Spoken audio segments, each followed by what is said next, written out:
Commissioners, the moderator.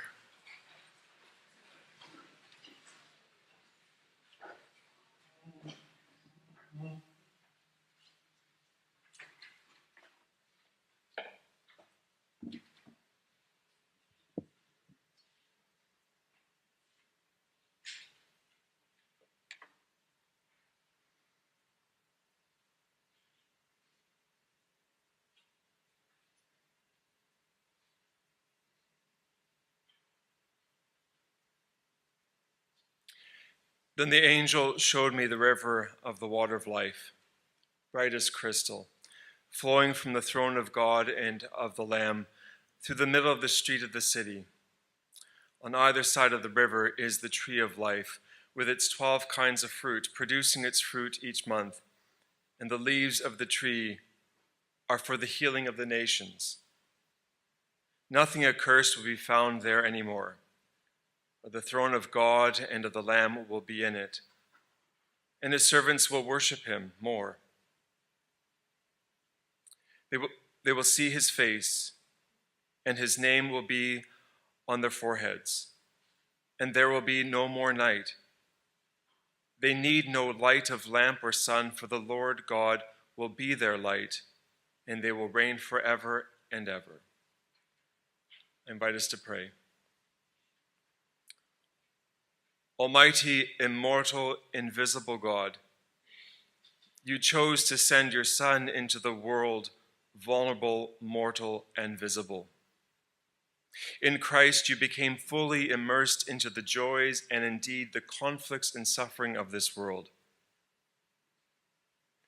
As we hear and continue to hear stories of suffering and of our complicity in causing harm, you give us a vision of hope and healing. As your people come through great ordeals and trauma, you give a vision of your people gathering, a vision of healing, of wiping tears from eyes,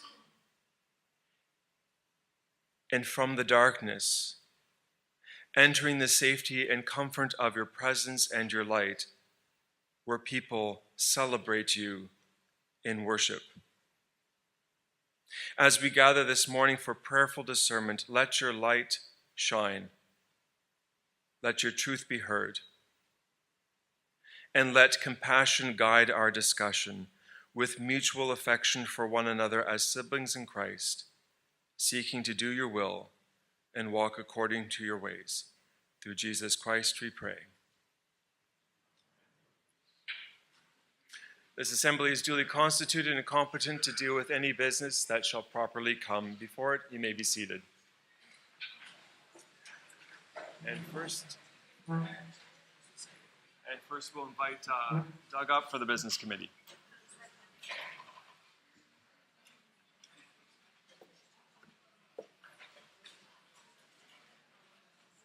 Thank you, moderator. First of all, for those who are leaving the General Assembly before the 9th Sederunt is over, that's tomorrow morning, if you're leaving for travel reasons, you don't need to send your request for leave to withdraw. So if it's for travel reasons, then you don't need to send it in. If you have a tee time to tee off for golf tomorrow morning, don't even bother sending your request. So. With that in mind, moderator, the following commissioners, it's moved and seconded, moved by Tory, seconded by Jim, that the following commissioners be granted leave to withdraw from the 6th and 7th Sederunt, Mike Aldras, and from the 8th and 9th Sederunt, Pam McCarroll. Recommendation number 5 is before you. It's been moved and seconded. All those in favor? Contrary-minded. Recommendation 5 is adopted. Thank you, moderator. And it's the job of the business committee to recommend any changes to the agenda. And the request was that we end this Sederunt at 11:45 so that we can go out and get a group photo of the 150th General Assembly on this historic occasion. So the business committee is recommending that we end the Sederunt at 11:45 so we can do that. Is that agreed? Okay, we're under agreement. Are we agreed with an earlier adjournment? Any disagreement? Thank you, moderator. And Terry Lee will give us more direction on where to go at that point.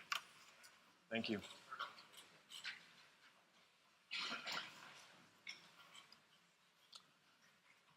We are back with the Life and Mission Agency report with convener Donna McElveen.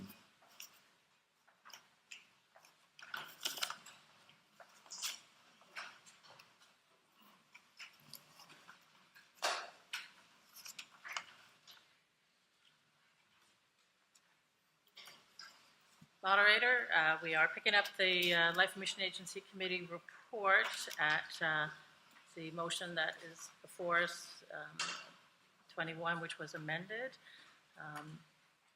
Just before we give further consideration to the amended motion, just to reiterate to the court the intent behind the original wording of the recommendation was to remind congregations and presbyteries of their role in encouraging the support of Presbyterian sharing as it is part of being a part of the Presbyterian Church, and as it is so stated in the, because I'm short. Sorry. Just a short reminder of what the original intent of the motion, recommendation LMA 021, that the important role that presbyteries have in the role of helping their congregations, supporting their congregations as they support Presbyterian sharing.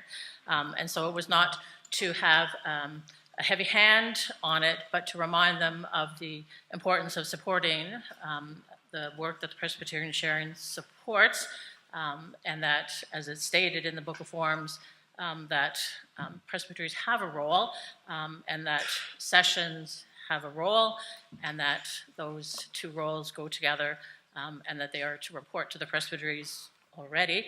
And so we weren't looking to have another level of oversight included. That is what is before us now. And what I would like to just remind people, after yesterday's Sederunt, I had many people inquiring as to what Presbyterian sharing supports and what Presbyterian World Service and Development supports. And so just a reminder that there is, as I stated yesterday, lots of good information on the website. And if you go to the resource room, you'll see further brochures. There's this one, and then there's also a shorter one, a bulletin-size insert, information and prayer partnership, and the Presbyterian Connections. So just, I encourage you to stop by and to pick up those resources and to share those with your sessions, congregations, and presbyteries. Moderator. So we're back to the amended motion that is before you. I believe it was microphone number 1 first, and then we'll go to 4. So 1. Standing here all night, moderator.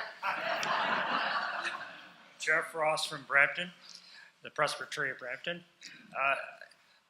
I voted against the amendment, and I'll be voting against this motion for the simple reason that there are many congregations in our denomination who are not able to meet the original allotment.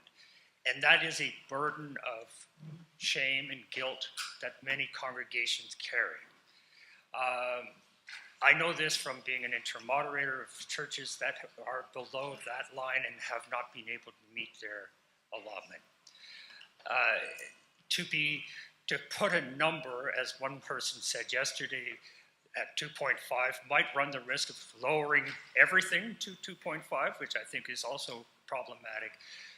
But even having a 2.5 for some churches when the money that they give could be better spent. Actually, these are should be aid-receiving churches, but yet they are giving. And I understand it. You're a connectional church. I'm all in favor of it. But then to be asked to explain why they can't even maybe do the 2.5 is almost punitive in a way that would compound that guilt and that shame. And then to have it go not just to the presbytery, but to the Life and Mission Agency, and then to come to a report which might in fact have their name in a national document that said that they couldn't or didn't do the 2.5. I would encourage people to vote against this for the simple fact that we are asking people for money and people give what they can. Grace is grace. And if we are going to put this in there, we may be actually pushing people away as opposed to encouraging them as we hope to. I do not believe that was the intent of the Presbyterian of this motion. So I'm not saying this personally. I'm just saying that the in writing black and white print edict that's going to come to congregations is going to be one more thing, or maybe even the last thing. And so I would vote against it. Thank you. Microphone number 4. Jerry Gallant, Presbyterian of Lanark Renfrew. I have an amendment to the motion that was put through last night, adding one single word which I think will help my brother that just spoke. So we'll wait for that amendment to appear. All right. I believe when we report anonymously, it would allow for what a lot of people talked about on the first day, the recognition of the grassroots of the church, who we are. And it would allow decisions to be made based upon information that is received from the churches themselves, without naming and shaming and causing guilt and shame to anyone. Thank you. Microphone. Oh. So, yeah. Do we have a seconder for the motion? Andy Cornell. Thank you. So the motion has been, the amendment to the amended motion has been duly moved and seconded. It is now before you. Is there any, number 4? Point of order, you have the original motion up there prior to the amendment that was approved. The last part is not So- supposed to be there anymore.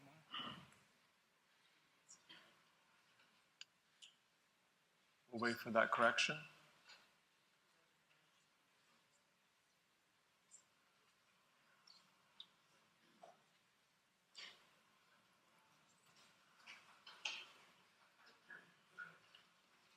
There we are. That looks good. Moderator, speaking in favor very briefly, I spent 24 years as a journalist prior to ministry. So those times that I put my pen down and I close my notebook, that's when you get the best quotes. That's when people open up. So if the intent here is transparency, being real and honest, truth, seeking truth, that will be helpful as we learn more about each other, what motivates us, what causes us not to contribute. And moderator, I just pray that this would move us forward to what the Holy Spirit is doing. On the amendment, microphone 1. Jeff Ross, Brampton again. I think everyone in this room, moderator, knows that guilt and shame is something that is born privately and internally. Whether their name is written in a book still doesn't reduce the fact that they were asked to explain why they could not give. Having said that, if this is the motion that's going to go forward, it may be better to have it be anonymously, as my colleague said. But I would still say that the overall spirit of the burden that might be borne is not changed. Microphone number 4. Jim McDonald of the Presbyterian of Oak Ridges. I just wanted to, I speak in support of the amendment. I just want to remind the moderator that the acts and proceedings will include everyone's givings. So there's no need for us to receive any information as to exactly what somebody said. The statistics will be useful, I believe, just as given anonymously. We already know who gives and doesn't give. Thank you. Microphone number 1. Young Cho, West Toronto.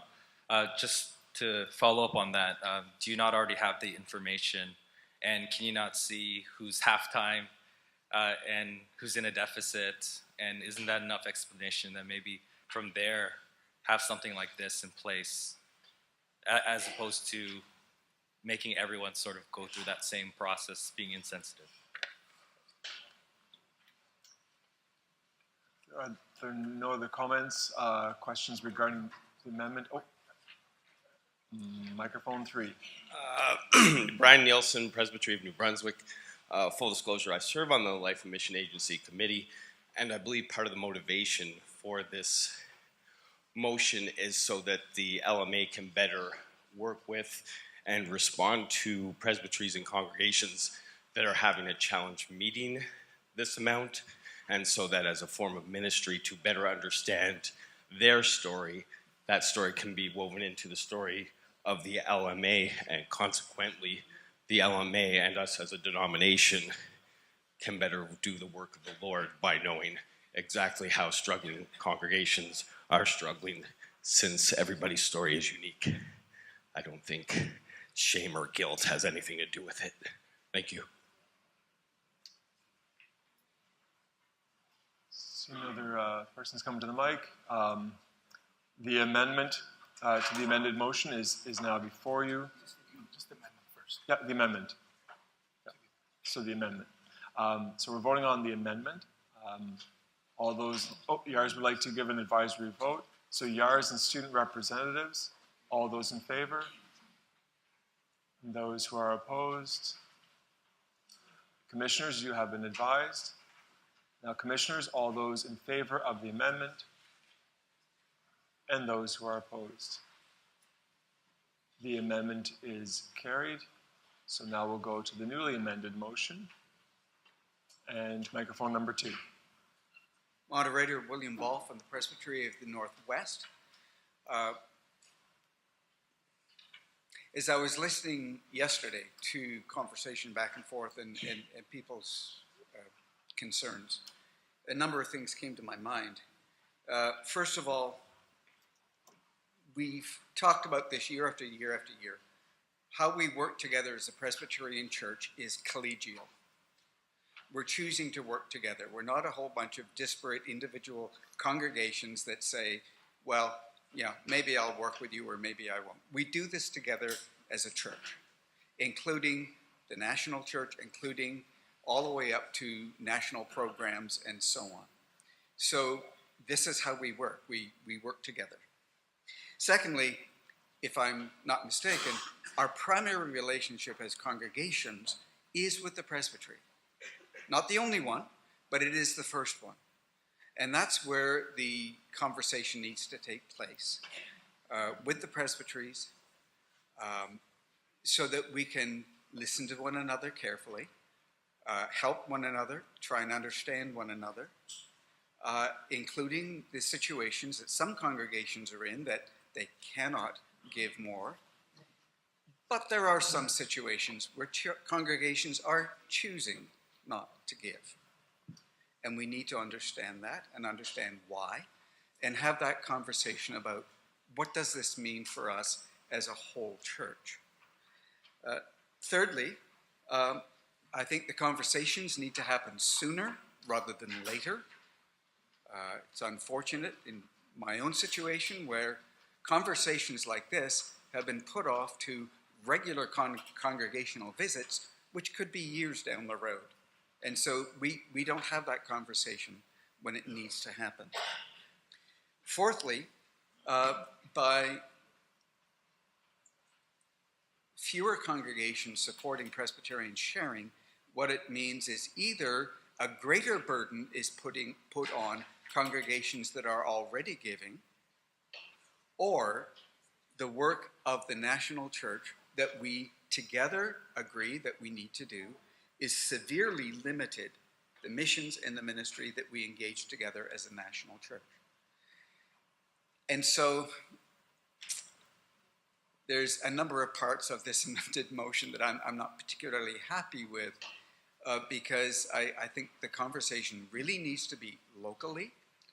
And as a convener of a committee that already is responsible for reporting the statistical information that goes back to the national church about Presbyterian sharing, that already happens. The conversation needs to happen locally, face-to-face, with love. Thank you. Microphone number 1.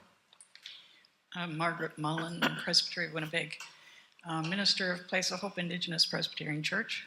We are a congregation, and yes, we do have to look at contributions to Presbyterian sharing. However, I'm one of the have-not congregations in the denomination. Our income from offering from the people is $700 in a year. I'm not saying that my dollar base is that, because we do have lots of people who are supporting us, not adequately enough for us to exist in the way we need to exist. But yes, there is the always. When even when your name appears in the acts and proceedings with a 0 for Presbyterian sharing, I did that in 2024. Our session talked about it and said, it's never going to change unless somebody comes to us and asks us, how come this is unreasonable? And so we decided together that we would give nothing in 2024, hoping that this kind of conversation would happen at the presbytery level, even at the national level, to consider congregations who absolutely cannot afford to be encouraged to give as much as 10% of our income to help in mission outside of our congregation. We do that in many ways. We are a missional church. But money isn't part of our wealth. Microphone number 2. Nicole Reed, Presbytery of Niagara. And if it is in order, I would like to make an amendment to this amended motion. Would that be in order? We'll have to see it first, yes. Okay.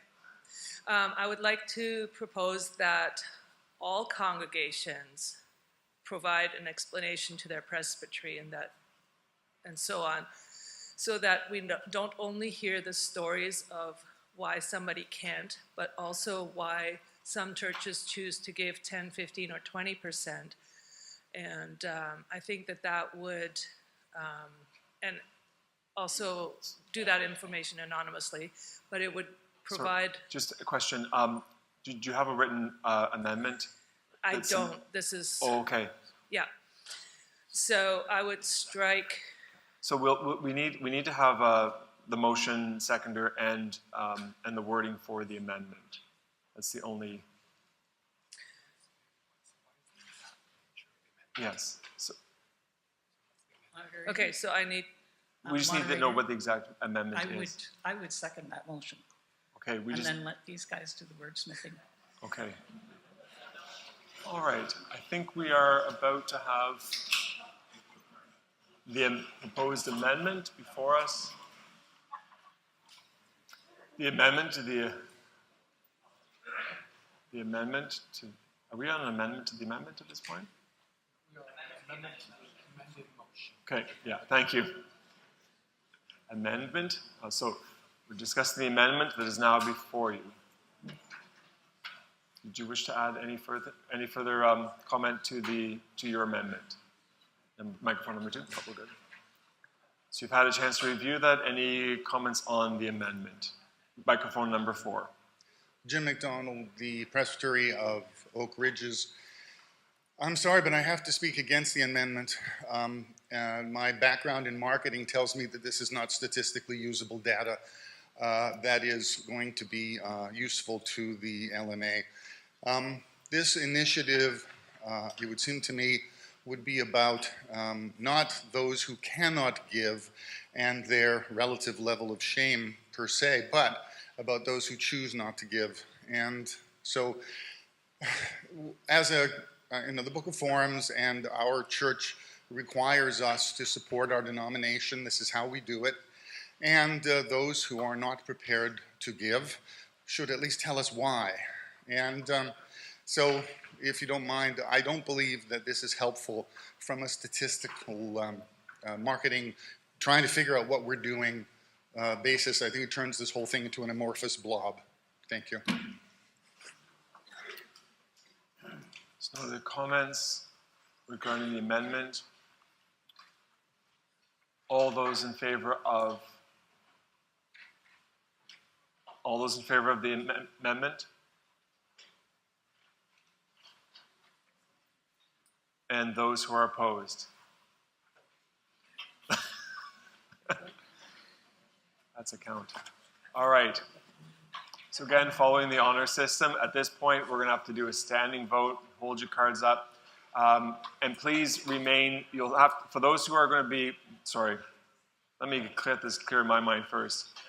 As I call the vote, for example, if you're in favor, you're going to stand and you're going to hold your card up. As the clerks go around to count you, they'll count and tell you to sit down, and that'll help with the count, all right? So those who are, and you have to vote the same way you did that last time, honor system again. All those in favor, please stand and hold your cards.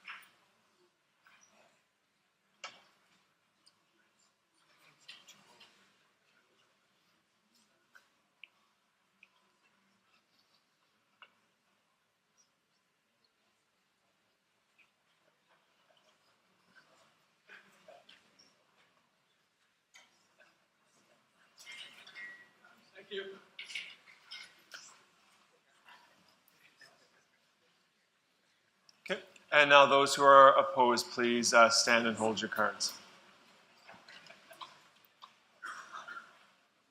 Thank you.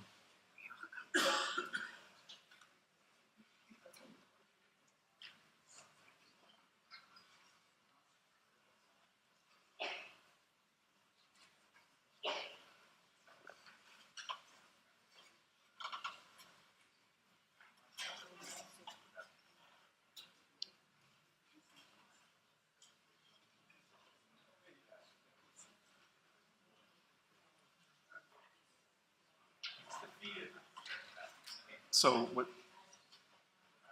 what's the number? Okay. Okay, so the amendment is defeated.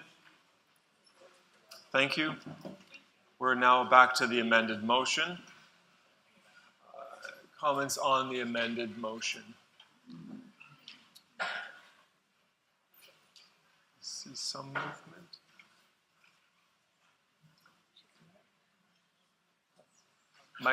Microphone number 2. Moderator, Nan Kuzma from Hamilton Presbytery. I did not vote for either. I did not vote this time because I feel there's merit in both positions.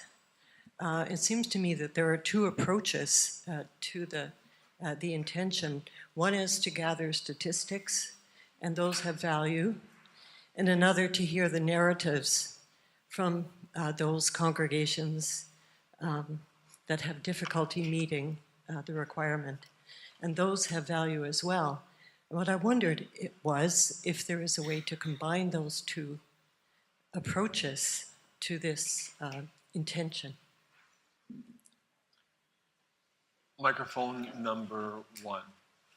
Moderator Jeff Ross from Brampton. I think we need to be careful.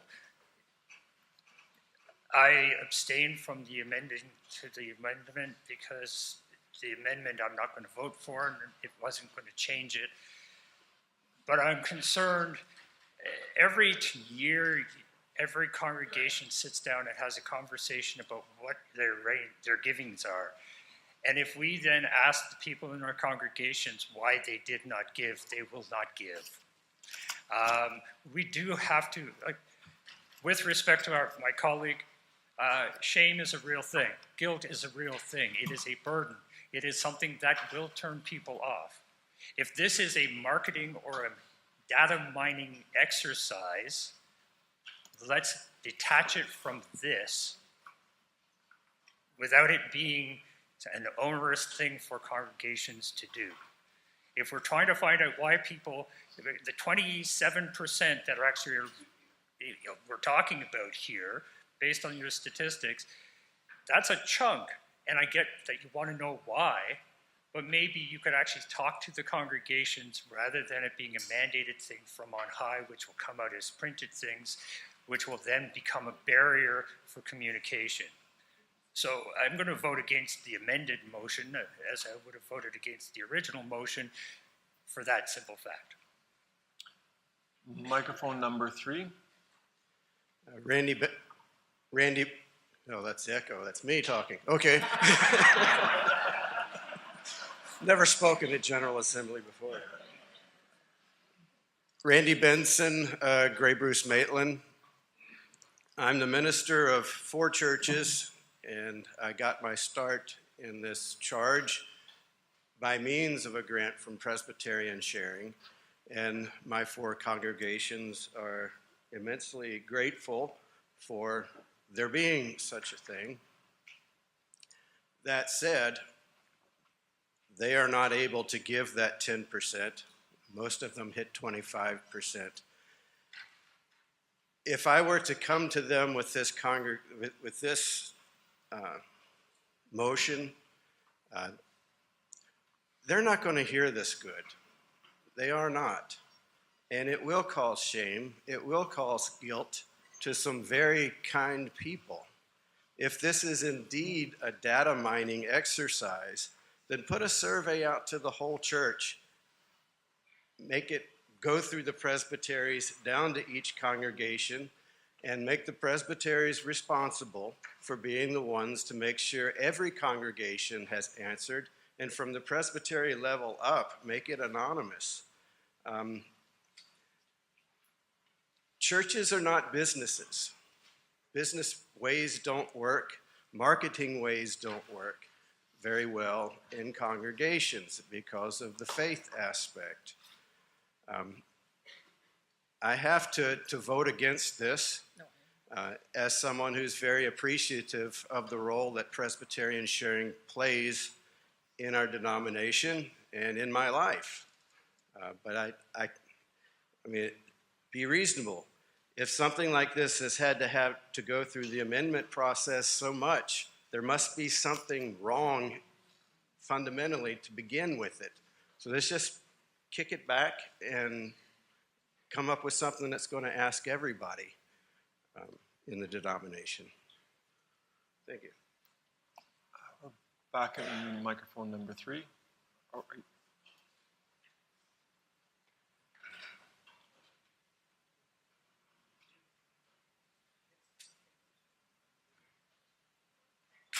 microphone number 3, yes. Doug Porter, Lanark, Renfrew. I will not support this motion. I do appreciate Presbyterian Sharing.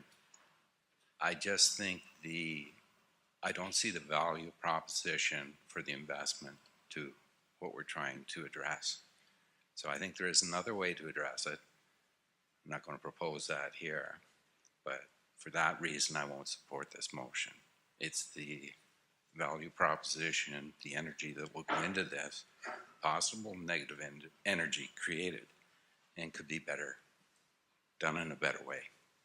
Thank you. Microphone number 4. Jim McDonald, the Presbytery of Oak Ridges. I speak in favor of the amended motion. I would like to draw attention, moderator, to the fact that the original amendment that was accepted, the anonymously, solves all of the problems that are being discussed, and I want to draw attention to the phrase, provide an explanation to their presbytery. This motion recognizes that presbyteries are where this conversation needs to take place. And then the information as to why this is happening can go up to the LMA where it'll be useful to them. And I would say, first of all, that we live in the real world and statistics are a necessary part of running any organization. So there's that. And on the other side is the fact that spiritually speaking, this is our church. And we have agreed through the Book of Forms, through our agreement to being part of this church, to support our church. It's possible that we can't afford to send money to a church, but we all can have a Presbyterian Sharing Sunday and send something. And there are many in the acts and proceedings that have a zero. That zero, when it could be $20, when it could be a vote of confidence of $12, it would be really good to know why, because in a lot of cases it's intentional and purposeful. And if you're purposefully not giving to your denomination, you're not part of the denomination. You're literally rebelling in a way that is passive-aggressive. It's time to tell the church why instead of using this passive-aggressive tactic. So if I may, I just want to say this motion is a gentle way to do it, as much as people seem to be thinking that it's not gentle. This is very gentle because it stays at the presbytery level. Thank you. Microphone number 2. Thank you, moderator. Matt Bizzeri, Presbytery of Hamilton. I speak against the motion, even though I'm a strong supporter of Presbyterian sharing, trying to make that very clear.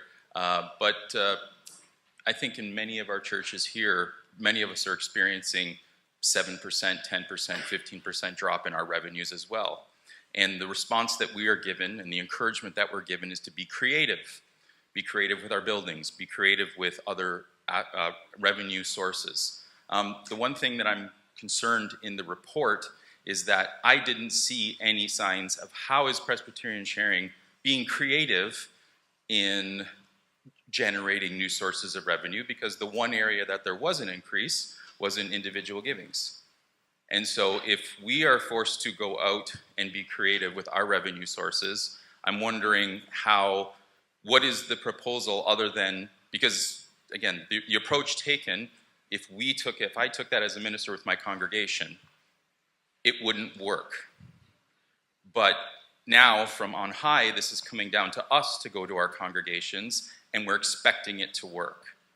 And I'm wondering, when does the flow start, where does the flow from top down eventually start going bottom up again? And we get to ask questions instead of being mandated what to do. So thank you very much. Microphone number 1.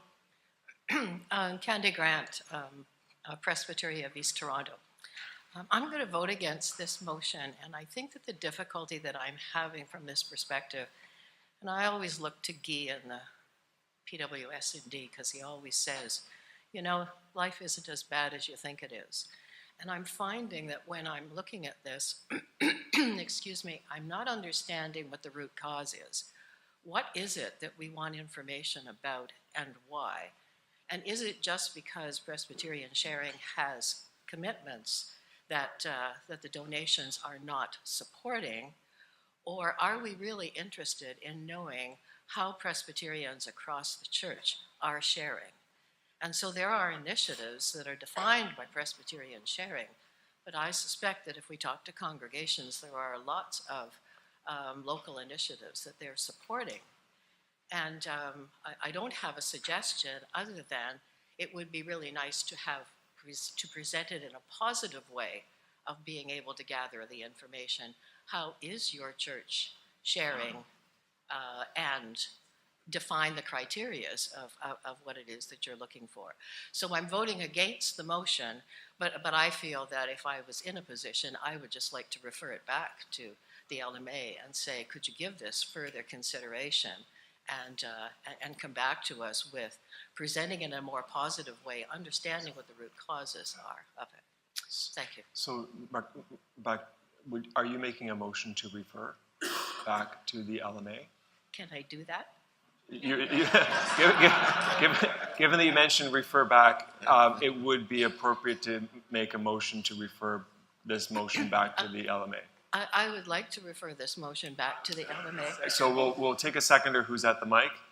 Microphone. William Ball, Presbytery of the Northwest. Thank you. So a motion to refer this motion back to the Life and Mission Agency is now, and to report back at the next assembly in 2026. So a motion to refer this motion back to the Life and Mission Agency to report the General Assembly in 2026 is now before you. And so we now have, the only thing that's debated is if we should refer it. I think we've established the where and the when. So only if. And the ayes would like an advisory vote. Microphone number 4, regarding the motion to refer. Okay, merci, modérateur. Merci pour cette motion.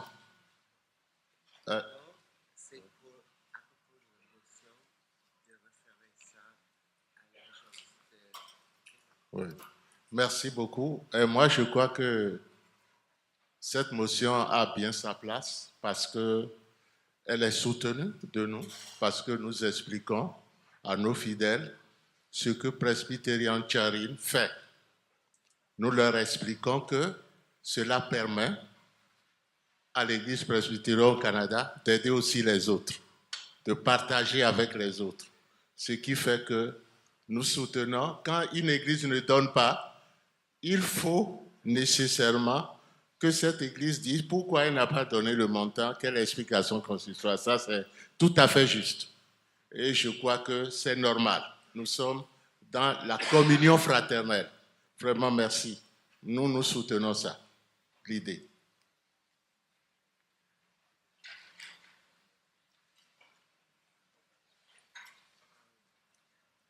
Moderator, Duncan Robertson, Presbytery of Montreal. The previous speaker, Eloi Agbeneau, supports the motion, but I don't think it's clear whether he wants to refer it or that we vote on it immediately. I think he would accept the wishes of the General Assembly in one direction or another. Thank you. Thank you. So we're only debating really at this point if, when, and where. Microphone number 4. Yes. Paul Johnston from Lanark and Renfrew, and I would like to speak against the motion to refer. And for this reason, 20 years ago when I entered the Presbyterian Church in Canada, Presbyterian sharing giving was upwards of, what, $9 million? Now it's less than 5. In any business, you would quickly say, what's going on? Why aren't people interested in what I'm offering anymore? And in 3 years on Assembly, I'd like to speak to why this should not be referred and we should vote on the motion right now. Sorry, we don't discuss why. But it's if, I would when, like and to where. ask the Assembly not to refer it and take action on the motion now. Because yeah, I believe I believe you're out of order. We're just confining our comments to if, when, and where. And I want to speak to if. I want to speak to if. Very, very brief. You're pushing the line on this one. 3 years on Assembly Council, every year I have asked, have you asked the congregations why they're giving or why they're not? Never has been any interest in taking up that cause. Here is a motion that directs the Life and Mission Agency. Let's have the conversation with the congregations and the presbyteries about supporting Presbyterian sharing. Why is our givings where they are? That conversation should have been happening 5 years ago. I am opposed to us referring it and delaying it again.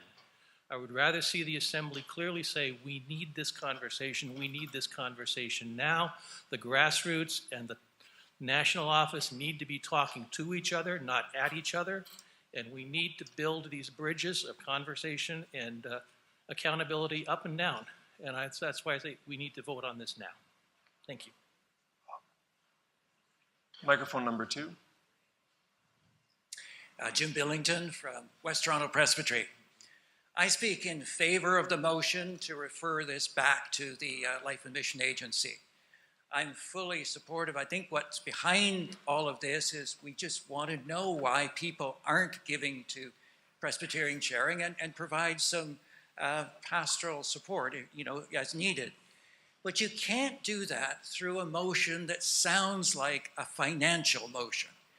Because if you go through a financial motion, you put me in a corner. I have to say that the numbers that we were shown, the financial numbers that we were shown on Monday, shows that the national church at the national level is in pretty good shape, very good shape financially.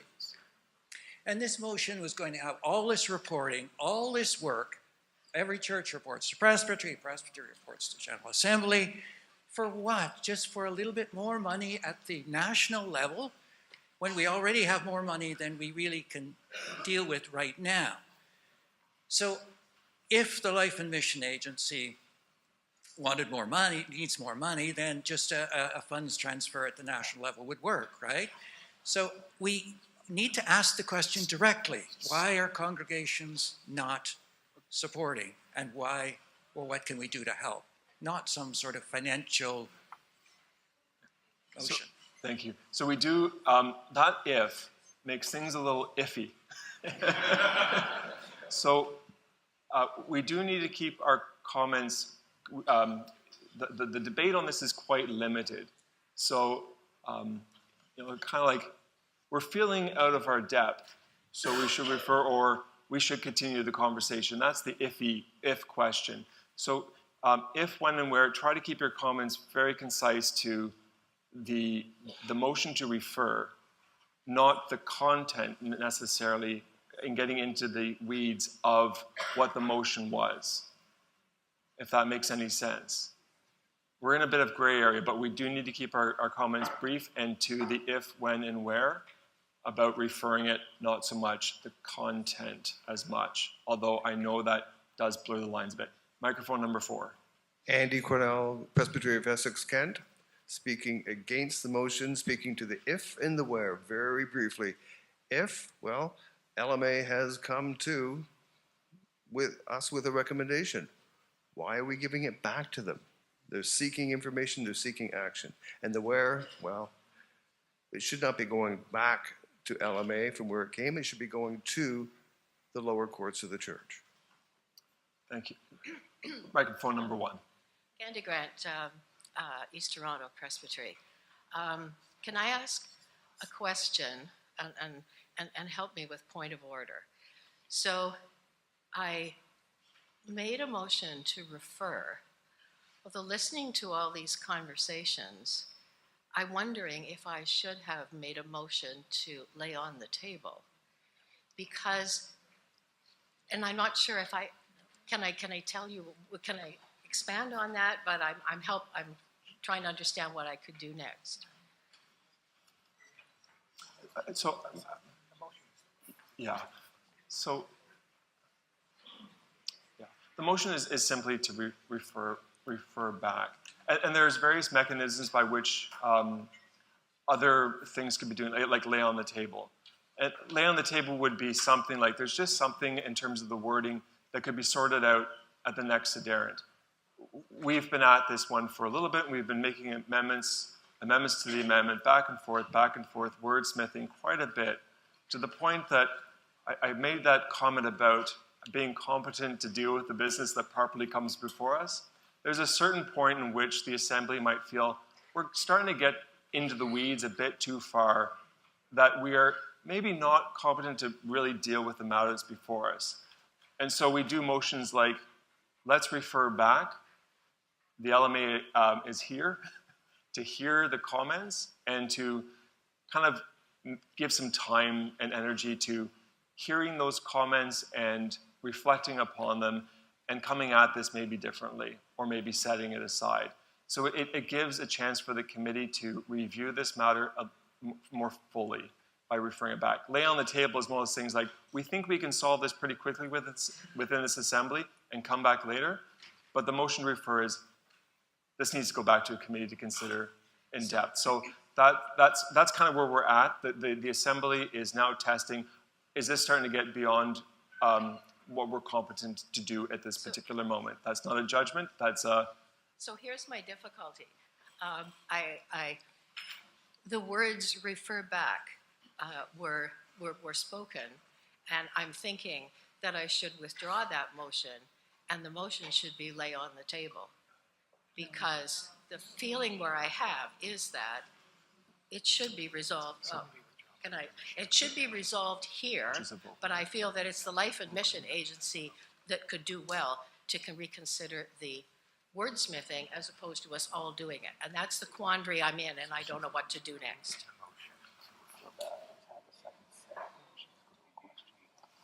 I think I think at this point, as once a motion has been moved and seconded, it no longer belongs to the mover and seconder. It now belongs to the assembly. So I think we're now circled back to the original mover and seconder. And at this point, I'm going to move us towards a vote on the matter to refer. Okay. Thank you. If that's all right. So I'm going to put the question, I believe, did the YARS? Yes. So YARS and student advisors, on the motion to refer, those who are in favor? And those who are opposed? Commissioners, you are advised. Now, commissioners, on the motion to refer, all those in favor?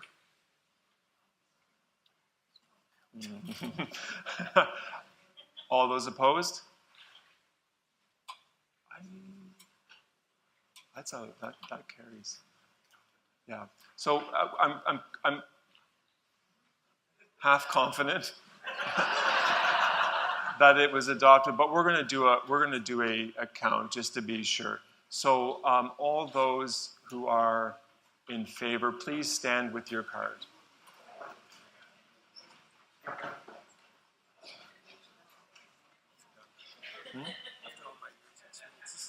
Oh yeah.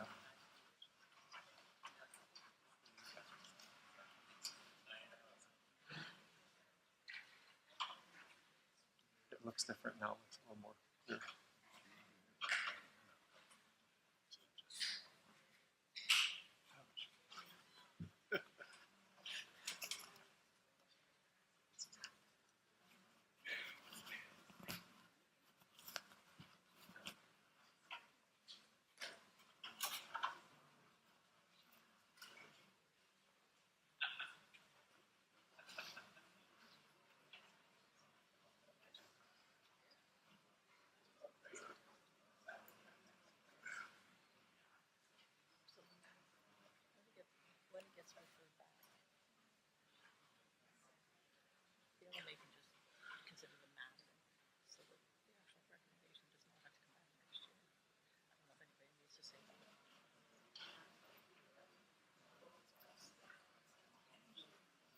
Sorry?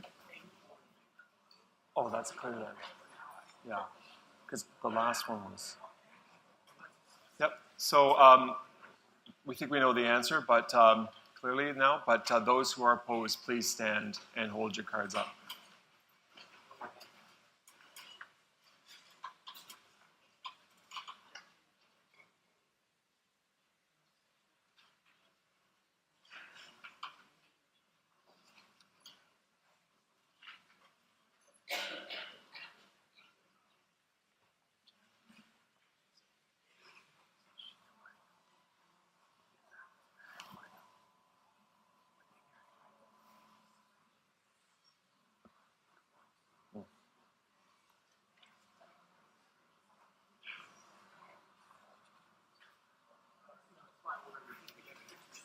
Okay, so the motion to refer is adopted.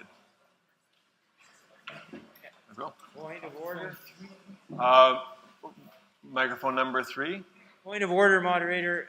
The motion to refer back refers to recommendation 21. I think it should refer to recommendation 21 as amended, because we did have an amendment which was adopted to the original motion. So I think the Assembly needs to make it clear to the Life Mission Agency that what they're being asked to review is not just their motion, but the amended version that the Assembly had considered. You are correct, and the clerks have noted that in the notes that it's the recommendation as amended, LMA 021. Thank you. Microphone number 2. Shelley Chandler, Presbyterian of Barrie. I've got a question. I'm not sure when to do this, but based on the conversation we just had, I have an additional motion, but it was so different that I could not amend the previous motion, so I'm not sure when I might be able to bring this additional motion forward. I have submitted it. So at the end of the report. So before we get to the report as a whole, that would be the time to. Perfect, thank you. Microphone number 4. Brenda Butler, Presbyterian of Pictou. I'm just suggesting possibly, yes, we have a Presbyterian Sharing Sunday. However, this is not really spoken about. It's put in a bulletin. And I'm thinking that maybe presbyteries can be encouraged or advised to have discussion at a presbytery level, and just get people talking more. And I think then you may garner some of the information that you're looking for. And I think it's more of an educational component to the congregations. And yes, the information is on the website, and that information needs to be accessed and put forth. And I think it should start with the presbyteries and then down to the congregations. I'll invite the convener to offer a response. Thank you to everybody, all the commissioners who commented with great passion and with great concern for their particular context and for the wider church and for the mission of the wider church. So thank you very much. And as was stated, some of the members of the LMA, the General Secretary and Associate Secretaries are here, and some members of the committee. So we have heard with open ears what has been said. So thank you very much for that conversation. And going back to the intent of the original recommendation 021, which was amended, the intent was not at all to be punitive or with a marketing edge or for even collecting data, as much as having that conversation that presbyteries and congregations should already be having. And so to encourage that conversation at the grassroots and to hear all of those circumstances that are very much close to one's heart. And so we thank you for that conversation. And just a reminder, because I'm standing up here with the clerks of assembly, that there is a section in the Book of Forms, 113.6.1, that actually does say already that the session, it's under the session's responsibility, will ensure that the congregation is made aware of the allocation for the General Assembly budget, in brackets known as Presbyterian sharing, submitted by the presbytery, and report to the presbytery the response of the congregation to that allocation.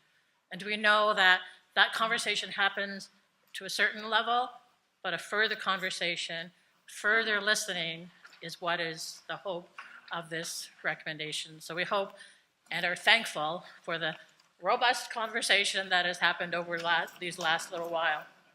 So thank you. We certainly didn't think that it would generate some discussion, but as we know, the Spirit moves, and the Spirit is moving to remind us of the importance of what we do as a denomination together. So a reminder to pick up your brochures and to share that information with your congregations and presbyteries, and do all that you can to enhance the work of Presbyterian sharing. Thank you. Thank you, moderator. So we move to the response to the overture. So we're nearing the end of the report. There is a response to an overture which was presented in 2023 regarding sustainable funding for ministries with Indigenous people. And Overture 3 from 2023 asks the General Assembly to provide funding required to allow the recognized Indigenous ministries within the Presbyterian Church in Canada to operate at levels where their ministries are sustainable and thriving. The Life and Mission Agency Committee formed a working group with members from the National Indigenous Ministries Council and the Assembly Council, together with the Life and Mission Agency Committee, to draft the response that is before the court. So that is in your report, and you can find that on page, the recommendations are on page 95, I think it is. The Assembly Council approved the recommendation, so it was brought to the Assembly Council because it is related to funding at their March meeting in anticipation of this meeting today. So before you is recommendation LMA 022, and number 20, recommendation 22 asks that the budget of the Life and Mission Agency be expanded annually to ensure that funding does not drop below current levels, so that through the Life and Mission Agency's budget, at least the same amount as granted in 2025, which was $715,000, indexed to inflation, be provided from the General Assembly's operating budget for the next 10 years. 22 is moved and seconded. Recommendation 22 is before you. Microphone 3.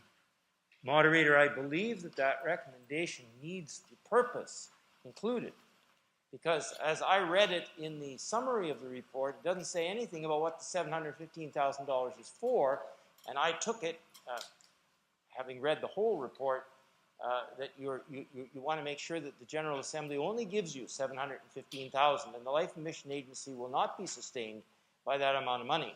So I think what you intend is to put some words in there for Indigenous ministries or something that gives the context for which you are intending that $715,000. Thank you. And just a reminder all, even though at this state of the Assembly we all know each other's names, we still have to give each other's names in presbytery. My apologies, moderator. Heard from Ottawa.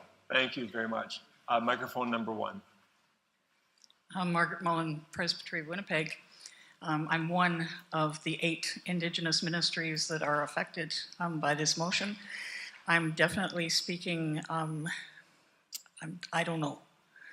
I am in favor of this motion, but it's not enough. And I think that I will save my comments for the later one where we're putting money into the Indigenous Ministries Fund.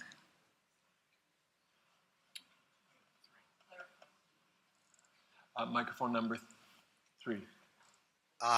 Moderator, my name's Keith Head, and I'm from Mr. Wass's Reserve, and I just want to express great gratitude for what the church has done for our little community. And I'm in hopes that people will come back to our church. And whatever this assembly can do for our church, it'd just be greatly appreciated. And I'm just so grateful to attend something like this. This is truly, truly awesome to take in. Thank you. Here. Anyone else at the mic? We'll then call the question. Moderator, You may may. I speak? Thank you. In light of the comments from the Commissioner from the Presbytery of Ottawa, if a comma was inserted after the $750,000 granted to ministries with Indigenous people, would that be of help?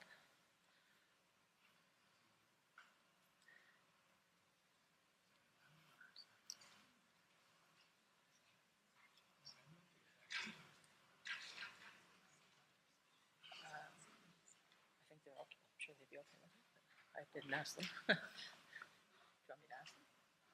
Yes.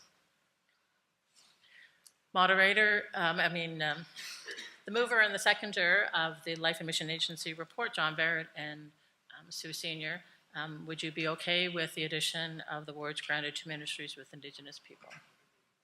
Yes, I would. Sue Senior, Waterloo, Wellington. Okay. John says yes. Is that sufficient? Or? Who's the seconder? Sir? Who was the seconder? John Barrett. Okay. So the motion that is being put forward by the mover and seconder, we'll just take a second before, so we're clear. There we are.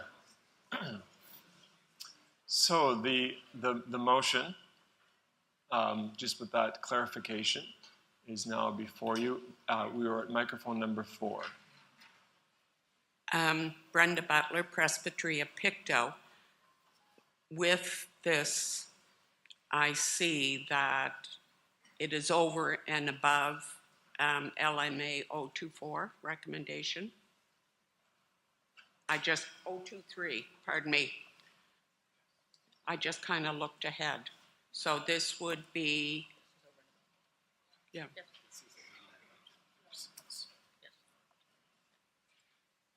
From the Yes, annual budget. that's fine. Then I speak in favor of this motion. Thank you. Microphone number 1. Yes, my name is Terry Bruno. I'm with the Presbytery of Winnipeg.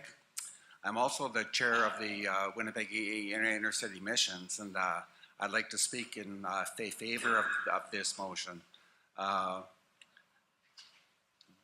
just want the Assembly to understand that the two words in the first line says "at least."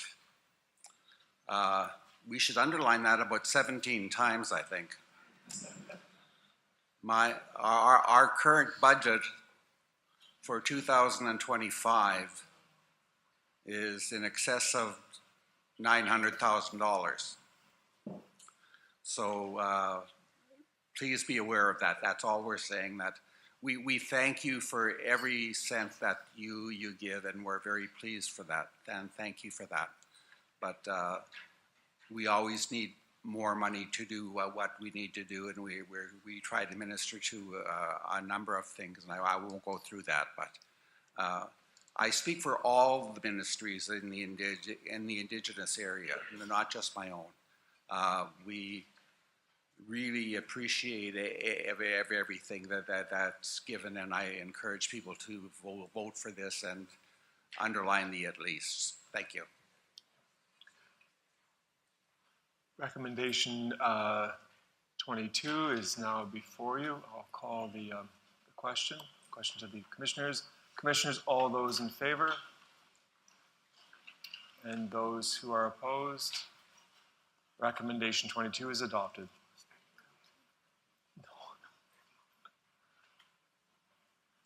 Moderator, we move then to recommendation LMA 023. And recommendation 23 asks that the church double the amount available in the National Indigenous Ministries Fund by transferring $2.5 million from the church's unrestricted or internally restricted funds. And you see the wording for the recommendation before you, moved and seconded. Recommendation 23 is before you. Microphone number 1. Moderator, Margaret Mullen from the Presbytery of Winnipeg. My spirit name is Thundering Eagle Woman. I'm from Bingwe, Nayashe, and Anishinaabe First Nations in Northern Ontario. I'm a Ojibwe on my mother's side, Irish Catholic and Scottish Presbyterian on my dad's side. So putting all three of those spiritual traditions together doesn't confuse me, it blesses me and enhances me. I am the minister of one of 8 Indigenous ministries and missions in the Presbyterian Church in Canada. Place of Hope Indigenous Presbyterian Church in the inner city of Winnipeg. And again, I'm speaking in favor of this motion, but the combination of the last motion and this motion are not enough to serve the needs of our congregations and ministries. So I am speaking in hope and trying to see the possibility of this motion should it pass. Within my community of faith, I do not go 2 weeks without encountering death in one of our member families. The names on our memorial banner just keep growing, but they honor the lives and speak of the insurmountable challenges in the lives of our people. I bear witness to the death of so many who are too young and so filled with potential. Too much death from addictions, overdose, suicide, and lateral violence. At Place of Hope Indigenous Presbyterian Church, grief is our constant companion. And there is just something wrong with this picture living in Canada. And it is called intergenerational trauma. And our ministries need to be equipped and given the capacity to deal with intergenerational trauma within the Indigenous people who come to the Presbyterian Church in Canada services for help. It comes from the effects of colonization, the residential school system, the scooping of Indigenous children out of their family, tribal, spiritual, and cultural systems. It comes from the many missing and murdered Indigenous people and how we are pushed aside and not seen as important. And those of us who minister in this context need your help. We need the human and financial resources to provide healing and development ministries, and that's why my comments yesterday to Presbyterian World Service and Development. I can testify as a frontline worker that we are all overwhelmed by the needs, We are all overworked, and we are all stressed and suffering from compassion overload. But we are all resilient, and we are strong, and we are working for Jesus on behalf of the Presbyterian Church in Canada. In my work, I do live in hope and see the possibilities because I watch Indigenous infants grow into strong and resilient Indigenous youth, determined to make positive changes in their own extended families and in Canada's social systems that are intended to help, but don't do that very well. One of our yars to this assembly, Chandler Ginter, is a member of our congregation. I am so proud of you, Chandler. I live in hope and see the possibilities as I baptize infants, toddlers, children, teens, and adults, and work at providing what is necessary to develop good character as defined by Jesus' life, which will produce the 9 fruits of the Spirit that we see listed in Galatians. And I also insist on making sure that as Indigenous people, we understand our own sacred teachings, and our character is also defined by the 7 sacred laws of my Indigenous ancestors. I live in hope and see the possibility of positive change because I marry couples who make commitments to God and to each other and to their children to be faithful and loving people. I live in hope and witness possibility come into being just living in the midst of our community of faith, living in abject poverty in the center of Canada, living day by day in dangerous inner city environments, and living in a good way, the Jesus way. Moderator, I live in hope as I witness the church trying to do the right thing and putting some action behind both the confession and then the apology. Thank you for listening. Thank you. Microphone number 3. Thank you, Moderator. Deborah Rolls from the Presbytery of Lindsay, Peterborough. This is a very important recommendation, and it's the amount of money being talked about is not a token sum of money, so it really does show the Church's commitment to healing and reconciliation of our Indigenous brothers and sisters. I'm wondering if this can be amended, though, to include an invitation be extended to some of our ministry Indigenous partners to present at the 2026 General Assembly some of how this money was used, to share some success stories. We are a storytelling people. We believe in the transformative power of the gospel to turn lives around, so that these funds, in fact, come to life in faces and stories. So I'd like to just see if the court would be open to an amendment that there be an invitation that they present at 2026.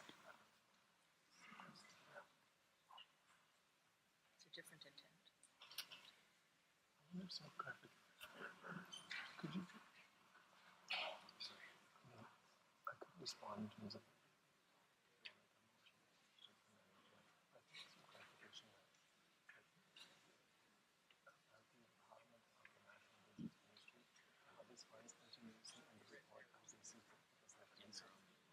So, could you clarify that?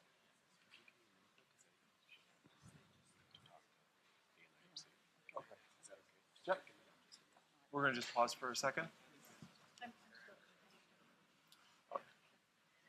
While that's happening, I would hold off. If you do wish to make an amendment to hopefully have it in writing sent to the motion coordinators, mover and seconder, and have the wording prepared. And as you've seen this morning, we're willing to take the time to do that work when you come to the mic. But I would like, before we possibly get a motion to refer, A motion to amend. Motion to amend, thank you. I would like, I've asked for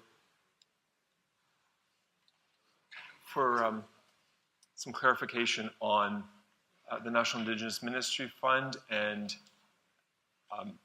also the National Indigenous Ministry Council in response to this, and also the comment that was made. I just wanted to check with some members of the NIMC who I could see in the room. What the NIMC's ministries do is frequently reported on in the newspaper and in various reports, and the ministries send out newsletters, I know, regularly. And every year at the General Assembly, the NIMC has the opportunity and to report on what their ministries do and the good things that happen in those ministries and in those relationships. And so it may be the case that the NIMC would simply be doing that anyway in its report next year, if I understood properly what Margaret and I spoke about. Yeah. So I guess what I'm wondering is whether this is already going to happen anyway, and happens now. So yeah, so what's being requested already happens within the work of the NIMC. I mean, you're still free to make an amendment, but I want that clarification to be given first. But that's all right. I will withdraw the request. Thank you. Microphone number 1. Thank you, Moderator. Joseph Whiteside, Westminster Presbytery. For the first time I come to the microphone, uncertain how I might vote on a motion. My question is more one of seeking some further detail. The amount of money being sought is significant, and my sister has spoken eloquently to the importance of the fund and what it could be used for. But I would ask the presenter of the motion to give us a little bit more detail given the amount of money being sought so that we have a better foundation as to the use of these funds moving forward. Thank you very much. I'll ask the General Secretary to answer the question. I'm very sorry, I was taking a drink and I didn't. I listened to water. I didn't quite hear what you wanted. Was it the use of the funds or what the nature of the fund is for? No, the use. Some more detail on the use, please. Thank you. Sure. This is a fund that was set up a number of years ago, and the decisions about how the money is used rests entirely with the NIMC members themselves. They decide how much money will be expended every year, and the ministries themselves then decide what they will do with the money that is granted to them by the NIMC. The funds are used to support programs that they offer, to pay for staff that work in some of the ministries, to provide for special programs that support youth. It really just enlivens and extends the ministry that they're able to do each year. I see Margaret maybe moving to the microphone. I would just like to say that the National Indigenous Ministries Council is what you're referring to when you say NIMC, because not everybody knows that. The council is made up of the directors and ministers of all 8 of the ministries. And so the responsibility was given to us by the General Assembly to administer the fund. This 2.5, one way that it could be used, but the council would need to decide that, right? I'm one of 8. So one way that we might use it is to be able to hire 1 extra person in each of the 8 ministries for 3 years. I figured that out. That much would let us do that. And that 1 extra person would help us develop our capacity to minister to the needs of the people that we minister to.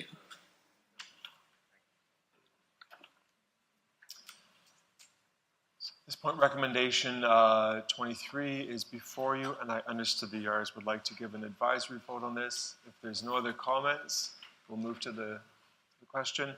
So for YARs and student representatives, all those in favor of recommendation 23, and those who are opposed.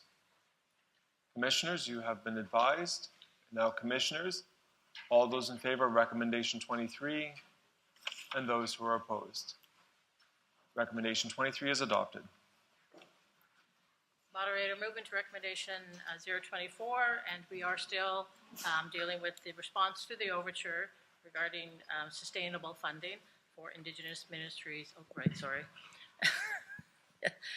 024, and we are, just a reminder that we're still dealing with the recommendations in regard to the response to the overture, which is sustainable funding for ministries with Indigenous people.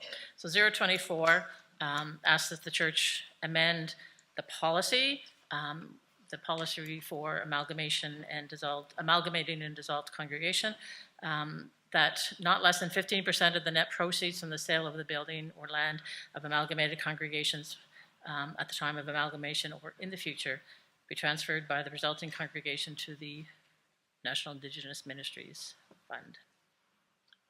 Moved and seconded.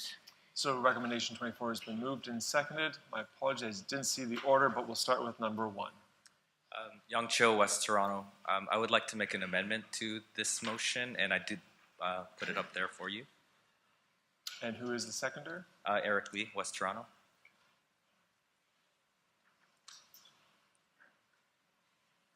That the church policy for amalgamated congregations be amended so that mission plans submitted by the congregations are required to direct not less than 15% of the net proceeds from the sale of the building land of amalgamated congregations at the time of amalgamations in the next 10 years. I just want a little bit of a term there, just because of the uncertainty of what we can actually commit to in the midst of a huge transition our whole congregations and everyone is going through. And so I just feel a little bit more comfortable putting a term for us to reassess at a later date.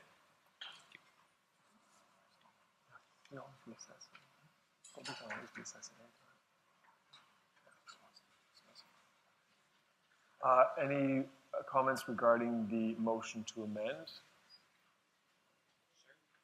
So speaking to the motion to amend, number 3. It's me. Carolyn McAvoy, Presbytery of Brampton.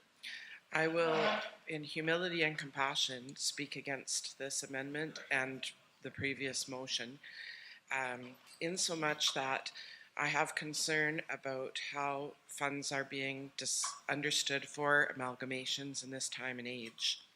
We already passed an overture at a previous Sederunt that the guidelines for mission plans for amalgamating congregations be referred to the Assembly Council. I understood reading through the narrative hope with some encouragement that we're also spending some time, perhaps when that comes to the floor, that is part of the terms of reference of such a special commission to be looking at amalgamations. I think in our time and age, we have to really be very concerned about how we're telling amalgamation funds and where they should go. If there is legitimate local mission, which may very well include mission that is very meaningful to the Indigenous community locally. So I humbly, compassionately speak against the motion. Microphone. Yeah. We're dealing with the motion to amend. Microphone number 2. Gary Marnock, Lindsay, Peterborough. Moderator, I think the extra words in the amendment are not necessary. Why put a particular time limit on it? And everything we do, I think, is subject to future assessment as things change. So it's a very minor point, but I think the extra words are not necessary to this motion. Microphone number 3. Matthew Sams, East Toronto. Will I be able to speak to the amended motion after I talk to this? Okay, thank you. Yes.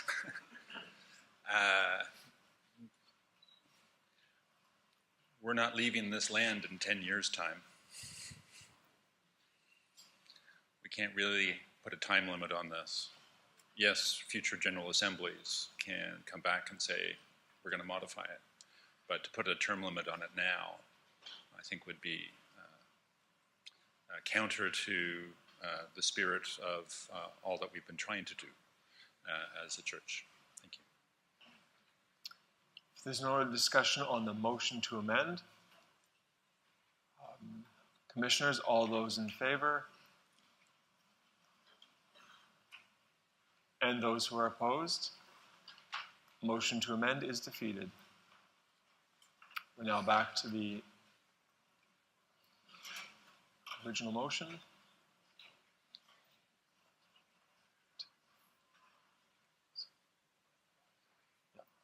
Microphone 4. Brad Childs, Presbyterian of the Northwest. Moderator, I wonder if this proposal risks pitting what are perhaps our two most suffering groups within the church, Indigenous ministries and congregations facing closure and amalgamation, against each other. I wonder about the wisdom of mandating one of those two groups to effectively fund the other. And additionally, I wonder that if this is to pass, how many congregations considering amalgamation might be greatly disincentivized from doing so, knowing that one of the common reasons for amalgamation, better financial stability, is being removed from that equation. Thank you. And we're still at microphone number 4.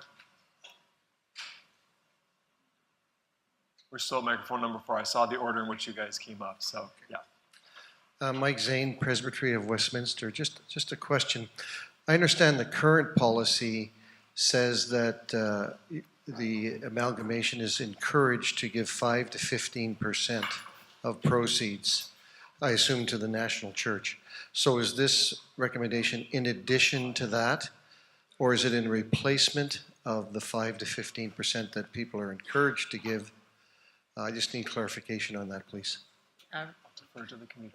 Recommendation 24, the first part of that recommendation that the church's policy be amended. So therefore it would be not in addition to, so it wouldn't be 30%.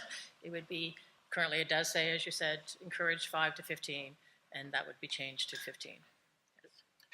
And I believe we're still at microphone number 4.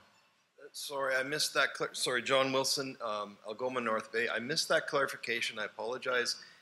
0 to 15%. So then, if we adopt this to the national church, that the the 15% now would go to National Indigenous Ministries Fund. Correct. Period. Okay, thank you. Microphone number 3. Matthew Sams, East Toronto. I speak in favor of this, and it's not a, I'll say it this way. So my wife is first generation Canadian. About 9 years ago, she participated in the mission awareness trip, the Healing and Reconciliation trip, and because she wanted to learn more. And from that, she articulated that we all eat the fruit of a poisoned land, land poisoned by colonization, whether we've been here for 5 generations or arrived today. And this is not a guilt offering or propitiatory offering. It is simply a return, if you will, of what previous generations have built up and is now being offered in support of the ongoing mission and ministry of the National Indigenous Ministry Council. Thank you. Microphone number 1. Anne Blaine, Lindsay Peterborough. A question I have. How does this affect congregations that go into an ecumenical shared ministry and they sell their building and property? Does that? It would be my understanding that that would not impact the requirement for the 15% to be regarding the sale of a building or land, which is that is what indeed happens, that at the time of amalgamation or in the future would be given to the National Indigenous as part of the mission plan, which again, presbyteries are also required to to approve. So there's that. So yes, that wouldn't impact it. It would not. Okay, thank you. Microphone number 2. Moderator J. McDonald Lee with Huron Perth Presbytery. I'm in favor of this motion. It makes complete sense. The land our churches and buildings are on is not our land. It belongs to the Indigenous people, and often it is not going back to them when the buildings are being sold. The 15% seems like but a token of what is actually theirs. Thank you. And if there's no other comments, microphone number 2. Moderator Gary Marnock, Lindsay, Peterborough. Page 91 refers to dissolved and amalgamated congregations at 10%. The motion doesn't mention dissolved congregations. Does it not apply to that situation? The recommendation, which is part of the Assembly Council report, is a change to, yes, but just with respect to dissolved congregations. The percentage, the recommendation is to change the percentages, and the one for congregations is just for dissolved congregations. This recommendation is regarding amalgamated congregations. So there are two distinct recommendations and two distinct what happens to the congregations are different. One actually dissolves, one amalgamates. So they are two different. That helps. Microphone number 3. Moderator, I have a question. Heard from the Presbytery of Ottawa. Was there any consultation with presbyteries about this? Because the fundamental difference between a dissolved congregation and an amalgamation is that in the case of an amalgamation, it is the presbytery that is, so to speak, in the driver's seat as to what happens to the assets. In the case of a dissolved congregation, it's the Commission on Assets of the National Trustee Board. And I'm just wondering, given that there are many different situations with amalgamations, whether there was any consultation, because this is a fundamental change, not just in the amount, but in the word encourage is now being changed to the word required. And it just seems to me that since it does involve the oversight of the presbytery in ordering its ministry for within its bounds, that some consultation might be advisable. So I just ask whether that has been undertaken or not. Moderator, in answer to the question from the Commissioner from the Presbytery of Ottawa, the response to the overture, the group that was put together, members of the Life and Mission Agency, members from the Assembly Council, and representation from the NIMC, did not explicitly consult with presbyteries. However, as has already been noted, the current guidelines which are in place state 5 to 15%, and this is a suggested change to 15%, with the understanding that a mission plan must still be approved by the presbytery, so that has not changed, and that as the presbytery looks at each individual mission plan, they know what's going on in their context, and if that's just part of the whole understanding that it is still, the presbytery still has a very important role to play in such a scenario. Answer indirectly. Microphone number 3. Sue Senior, Presbytery of Waterloo, Wellington. I just would like to, I'm reminding myself that we are now in the context of the apology that was given last year by the Presbyterian Church in Canada, subsequent to the confession from decades ago. That apology was much more substantial in its acknowledgement and in our intention to live out, I'll use the word repentance. And so the fact apparently that the word encourage isn't there anymore, I'm glad to see it is not just encouraged, but that it is part of our call to respond. Thank you, moderator. At this time, we'll move to the question. We'll turn to the YARs first and student representatives. So recommendation 24, YARs and student representatives, all those in favor? And those who are opposed? Commissioners, you have been advised. And now, Commissioners, on recommendation 24, all those in favor? And those who are opposed? The recommendation 24 is adopted. Moderator, we move to recommendation LMA 025. And the recommendation asks that the effectiveness of decisions, and that was part of the conversation earlier, so that this recommendation, that the effectiveness of those two recommendations, which we have just discussed, be analyzed regularly by the Assembly Council in consultation with the National Indigenous Ministries Council and the Life and Mission Agency. Moved and seconded. Recommendation 25 is before you. The YARS and student representatives will give an advisory vote. There's no discussion. YARS and student representatives, all those in favor? And those who are opposed? Commissioners, you have been advised. And now putting the question to you. Recommendation 25, all those in favor? And those who are opposed? Recommendation 25 is adopted. And 26 is that the above recommendations and report be the response to Overture Number 3 from 2023, Raise Sustainable Funding for Indigenous Ministries. Moved and seconded. So as a response, recommendation 26 is before you.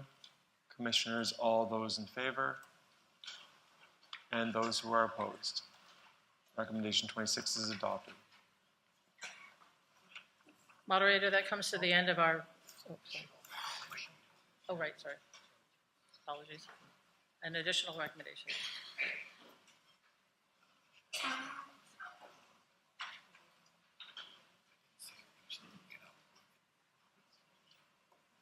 Shelley Chandler, Presbytery of Barrie. In light of our conversations about Presbyterians sharing and the importance of that and making sure that everybody is aware of that and is knowledgeable about Presbyterian sharing, I would move, and Ian McKechnie of the Presbytery of Lindsay Peterborough would second. And I have sent the motion in, so hopefully it'll come up in a moment.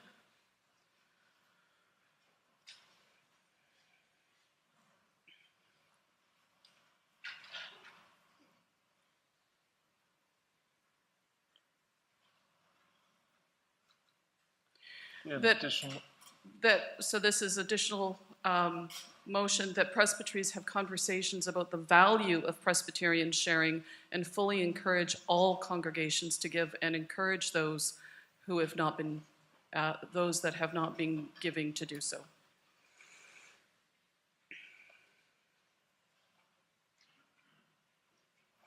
So the additional motion is now before you. It's been duly moved and seconded. Microphone 4. Yes, Moderator John Wilson, Presbytery of Algoma North Bay. A point of order for yourself to rule on, is this not a repeat of or going back to the motion that we referred back already?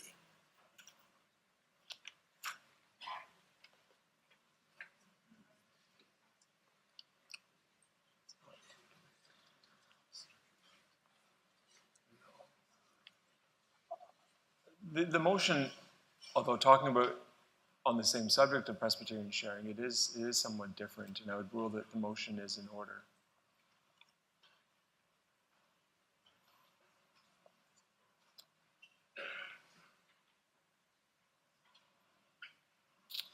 Microphone number 2. Gary Marnock, Lindsay, Peterborough. Moderator, the need for something like this, I think, from our own congregation, I think is important. We're fully aware of Presbyterian World Service and Development and all that it does. We receive publications, we've got a lot of information. But I think within our own congregation, the activities of Presbyterian sharing are not distinguished. We know that we have a levy from Synod, which we believe goes on to the general church and covers the general church's activities. The necessary involvement in Presbyterian sharing is not at all clear within our congregation, so I support the motion.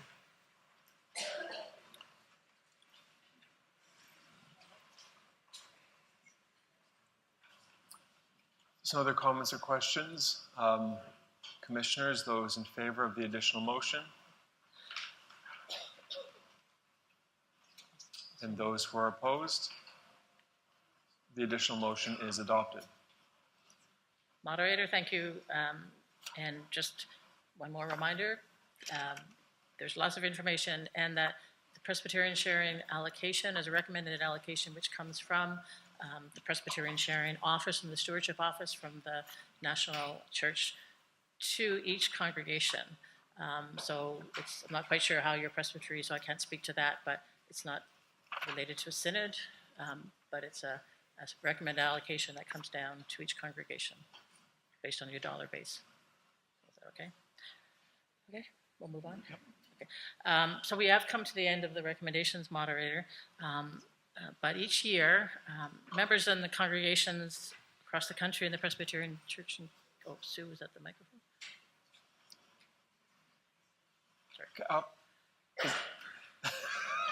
Just before it closes, that's all. A quick comment. So we're not quite there at the closure. Almost, yes. How about we'll continue with your comments, and, Okay. and then we'll. Okay, thank you. Thank you, moderator. So each year, members in congregations across the country, we know that we remember congregations, remember ministries and the denomination. Those people remember those, the denomination in their wills with gifts in many different ways, many different kinds. So this year, moderator, the names of those who appear on the screen momentarily are names of those who have left gifts to the church. And we thank God for their generosity. So moderator, at the end of the Sederunt, as part of your prayer time, we would ask that you would give prayerful thanks to all those for their witness throughout their life, for those that are on the screen, and for all who have supported the church's work, who died this past year since the assembly last met. So just a request to include them in your prayer time.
Microphone number 3. Thank you, moderator. Sue Senior, Presbytery Waterloo Wellington. Before the report closes, just want to make a couple of quick comments. One, first of all, deep gratitude for the work of the Life and Mission Agency. And a personal comment, gratitude for the Assembly yesterday in adopting Recommendation 001. That was the one around care and upholding the dignity and human rights of LGBTQI folks. And for people like us to observe that a vast majority upheld that is deeply appreciated, that we have come to a place where we acknowledge that harm is never okay, that we can love one another, that we can protect one another, regardless of our stance on ordination or marriage. That is separate. It is also protected in Book of Forms. But the care and love and respect. And so I wish to thank the Assembly, all of you, for that. Thank you, moderator. Thank you. Microphone number 4. My name is John Barrett, and I'm a member of the Prince Edward Island Presbytery. as the mover of these 33 Life Mission Agency motions, and by the way, as the gold medalist in the PCC trivia contest. Yeah.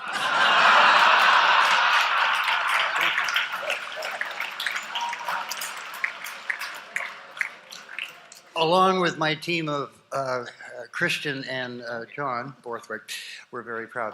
Anyway, I digress. It's a privilege to have the last word before we vote on the motion of the report on the whole. I'd just like to acknowledge Donna's great leadership, particularly in the last 3 years as convener of the Life Mission Agency. She's an incredibly dedicated individual, very calm, very thoughtful, and I know I speak on behalf of all of the members of the Life Mission Agency, many of whom are here today, and I'm sure as well for the staff of the Life Mission Agency, that we greatly appreciate Donna's commitment to the agency and all of the work that she's done. She's a very busy woman. She wears a lot of different hats. And of course, you know, you ask a busy person to do things and they get done. So thank you on behalf of the rest of your team, Donna. Greatly appreciated.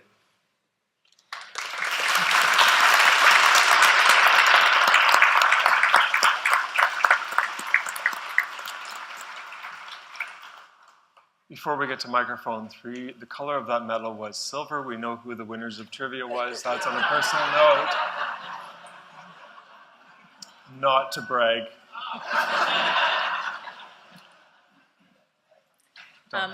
Moderator, actually, before we do move the report as a whole, I just wanted to draw the Commissioner's attention.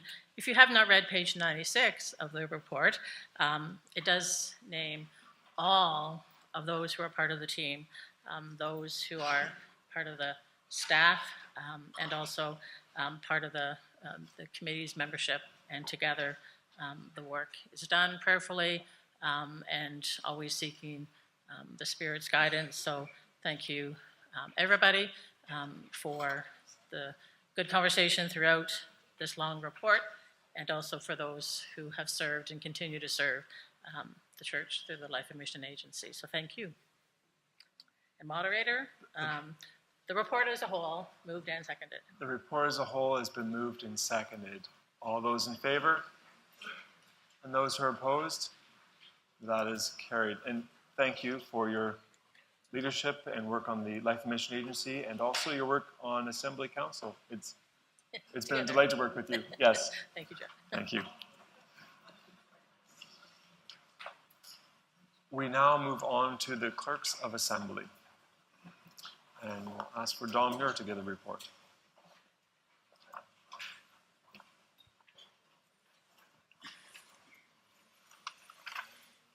Thank you, moderator. My name is Don Muir, Presbytery of East Toronto, and I am a commissioner this year, so I get to move the recommendations of this report, and Ken McQuarrie from the Presbytery of Niagara will second them. There are only 2 recommendations this year. The first, just as by way of reminder, has to do with permitting ruling elders to assume much of the responsibility typically assigned to interim moderators of vacant congregations. As a way of easing the burden on these ministers, especially in presbyteries where there are more vacancies than there are ministers. And to set this just in a bit of context, last year's General Assembly permitted the clerks to circulate an initial draft legislation that, you know, what this could look like, to the church at large. We received replies from 40 sessions and 20 presbyteries. 60% of the sessions and 75% of the presbyteries essentially agreed with the legislation. There were lots of additional comments and very helpful information and questions asked that helped to shape this year's report.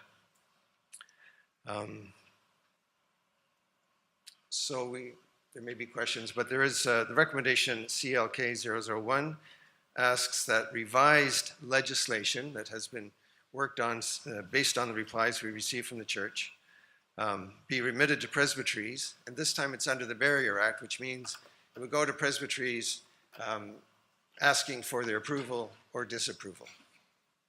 It's moved and seconded. Recommendation number 1 is before you, and the YARS would like to give an advisory vote. If there's no comments and questions, we'll move to the advisory vote. YARS and student representatives, all those in favor? And those who are opposed? Commissioners, you have been advised. Now, commissioners, all those in favor? Those who are opposed?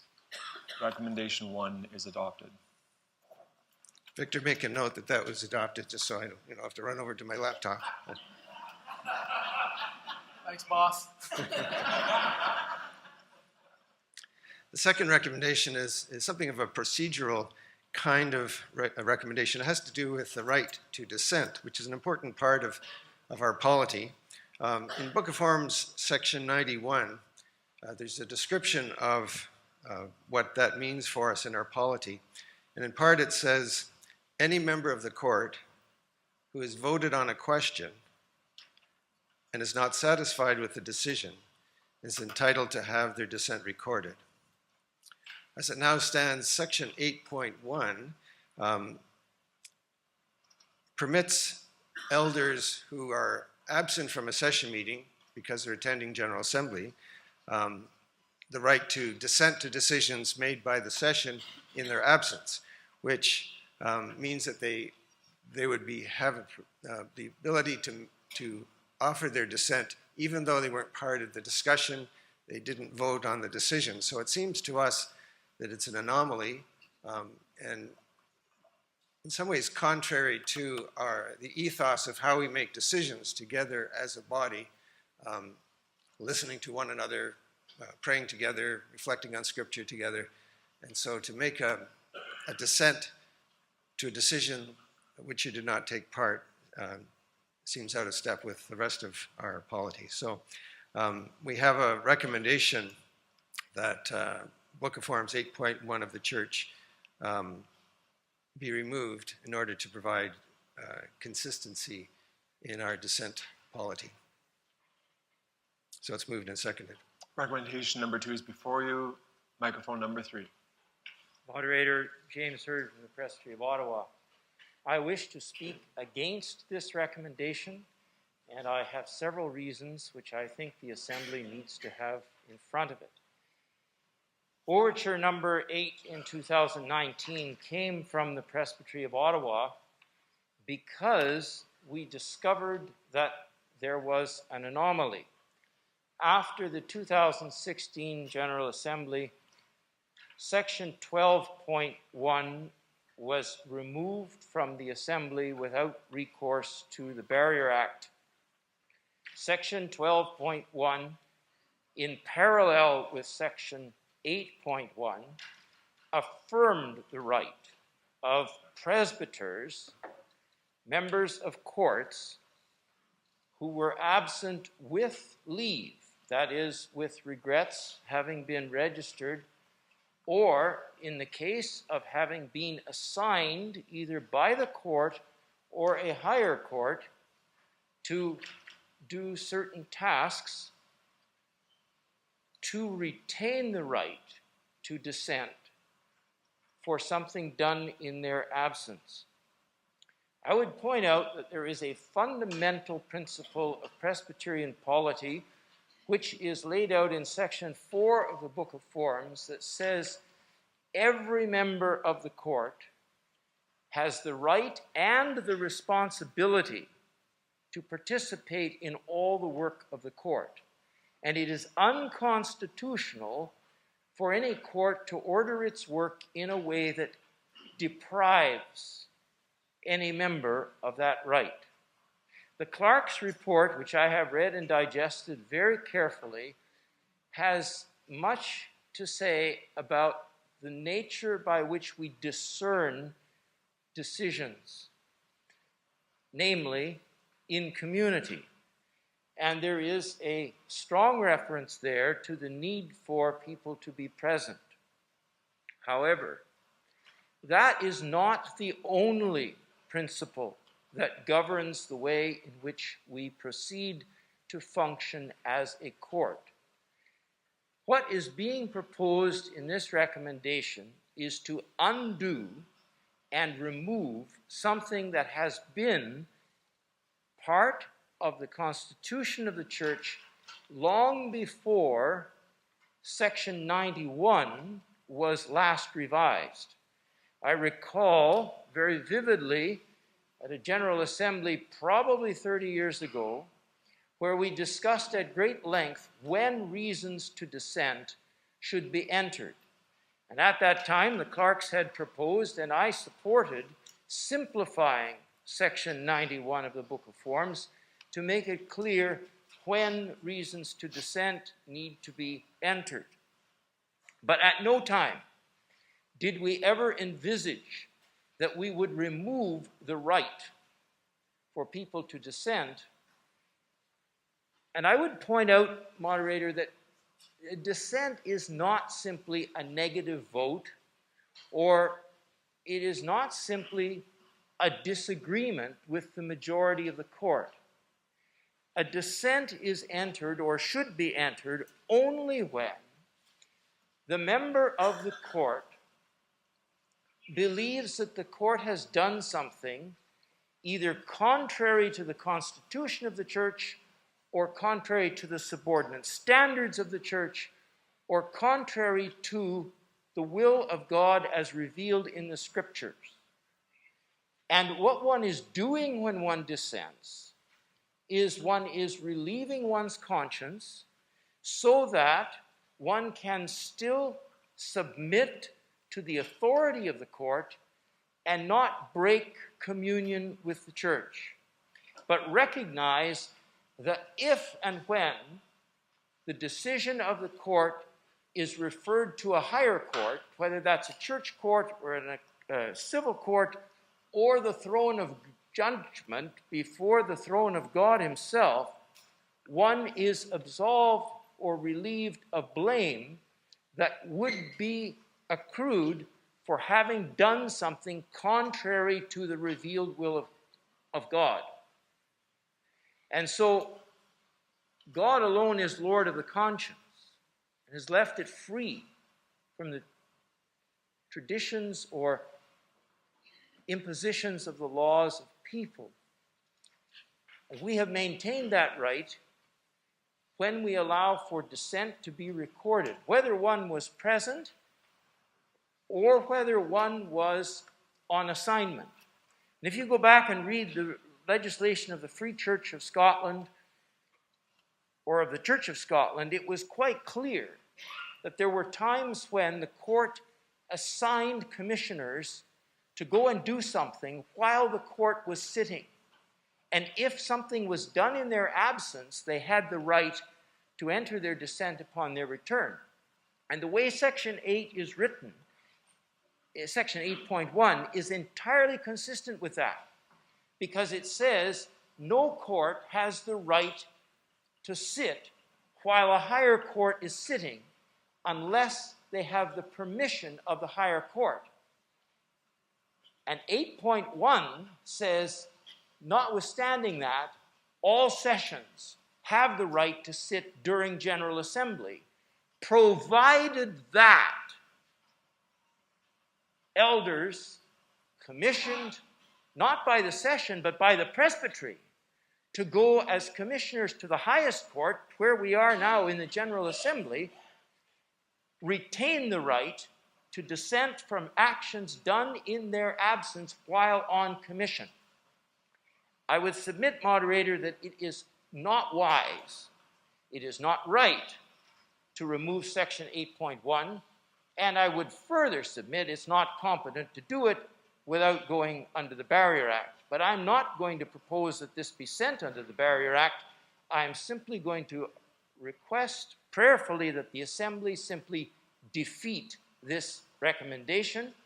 And if it is defeated, I am prepared to propose that the language in 12.1 that was, in my view, ill-advisedly removed from the Book of Forms by the General Assembly in 2016, again without recourse to the presbyteries, be restored in slightly modernized form. Rather than the he, she, we'll use the one or them preference.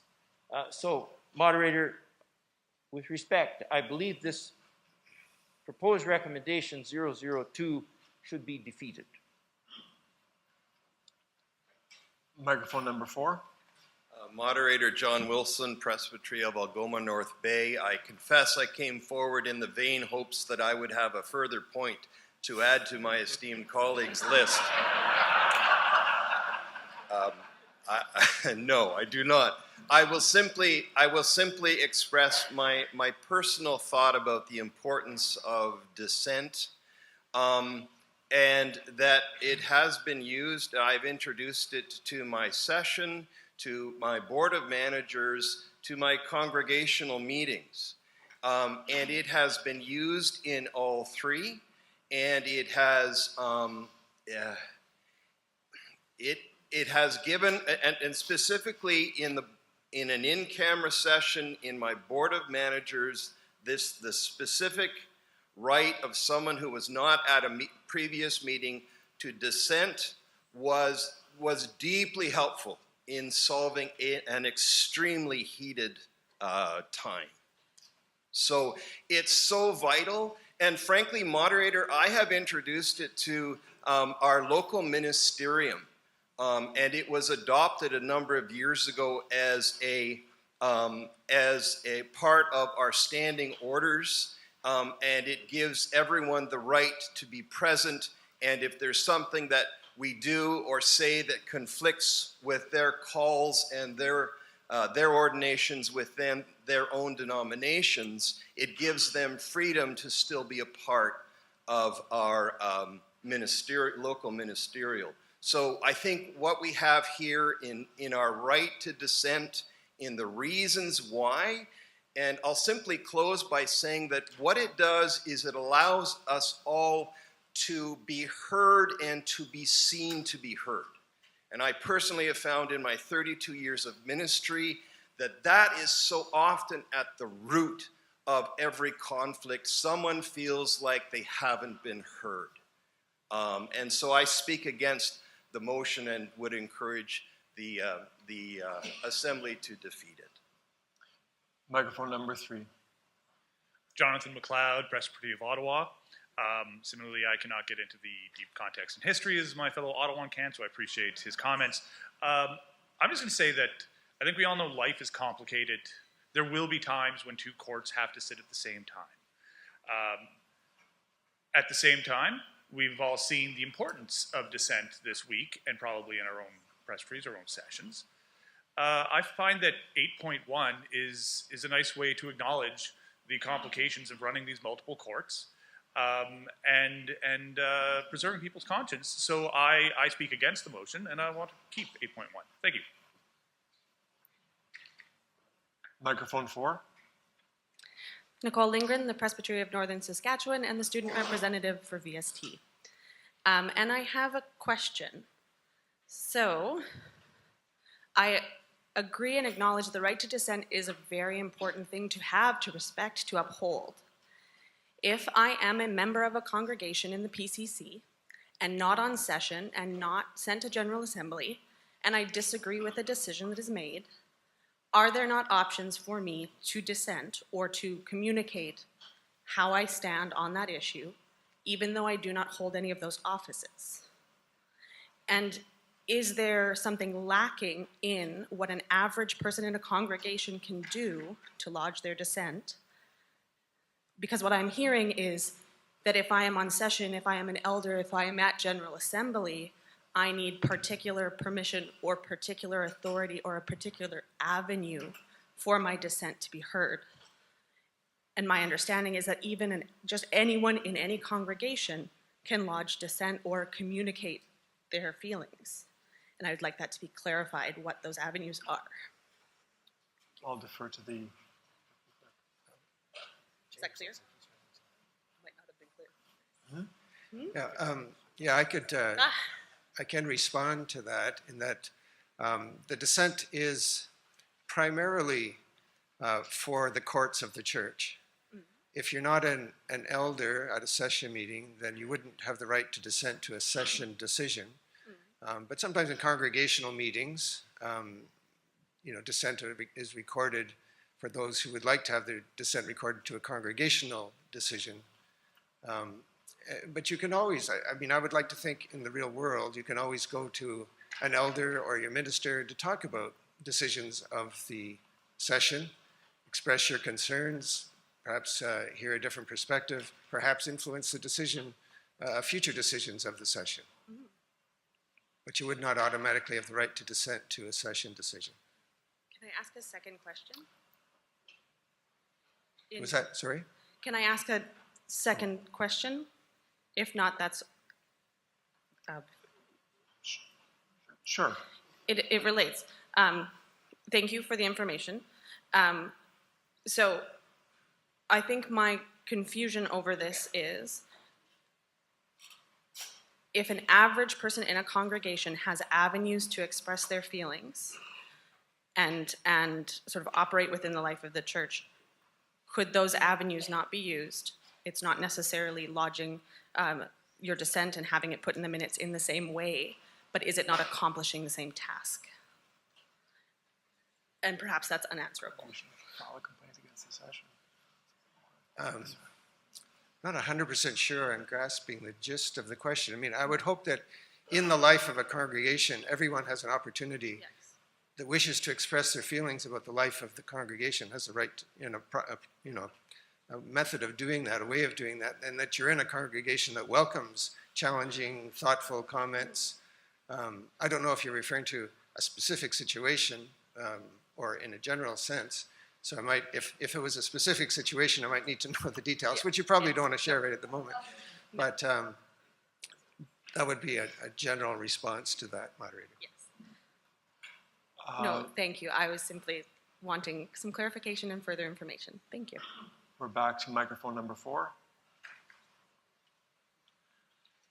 Paul Johnston from the Presbyterian of Lanark and Renfrew, and to be honest, I came to the Assembly content to vote for the recommendation, but my colleague from Ottawa has persuaded me that we can uphold the integrity of our commitment to communal decision-making and being part of the body that discerns together, while also allowing this small, limited exception. Because it is not like this elder is, boy, I can't go to session meeting tonight because the Stanley Cup is starting tonight. Not that anyone in this room would even think about doing something like that. But they have a very specific responsibility, and they are responding to the call of the church, and they should not be penalized. And their consciences should not be burdened with a decision which they profoundly disagree, simply because they have responded to the call of the church to do the work of the church. And so I have changed my mind and decided I would like to urge the Assembly to vote against this recommendation. Microphone number 1. Susan Tompkins, Presbyterian of Pickering. I will be voting against this recommendation as a ruling elder in my congregation who will be missing my session meeting tonight as a result of Sederunt this evening, because I feel it's important. I know that I will not know the minutes of what transpires through tonight's session meeting for quite a while, and I don't feel it's, if I can speak plainly, fair that I don't have, I wouldn't have a right to dissent against whatever decisions have been made in my absence. And I will just quickly add to that I have not been told to come to this General Assembly. I volunteered to come, as shocking as that might be. So I will be voting against this recommendation. Thank you. Microphone number 3. Thank you, moderator. David Sturtevant, Presbytery of Newfoundland. I just had a copy of the Book of Forms helpfully provided to me by my friend here, who also helped me to realize that it does say that that people who vote in congregational meetings do have the right to dissent and have their dissent recorded. The average congregant does have that right, and that in general, the principle that is being defended here is that when a person is part of a body making a decision, they are held responsible for that decision, whether they were there or not. That's the way that people will perceive it, that these things work. And so providing that anyone who is made part of a decision-making body in our community has the right to dissent from actions taken by that body, you know, to make their own position clear, feels to me to be a sensible way to do things. So I speak against this motion. Microphone number 2. Ricardo Gouveia from the Presbyterian of Hamilton. I would like to call for an immediate vote since everybody who came to the mics are against the motion. And there was not even one speech in favor of it. So I call for the immediate vote. So we have a name in Presbytery and the seconder for immediate vote. We'll need, if you could, sorry, we'll need name Presbytery, a motion for immediate vote, and then we need your seconder. My name is Ricardo Gouveia, Reverend Ricardo Gouveia, and seconded by Nam, my friend, from Cuthbert's, the elder from St. Cuthbert's Church in Hamilton.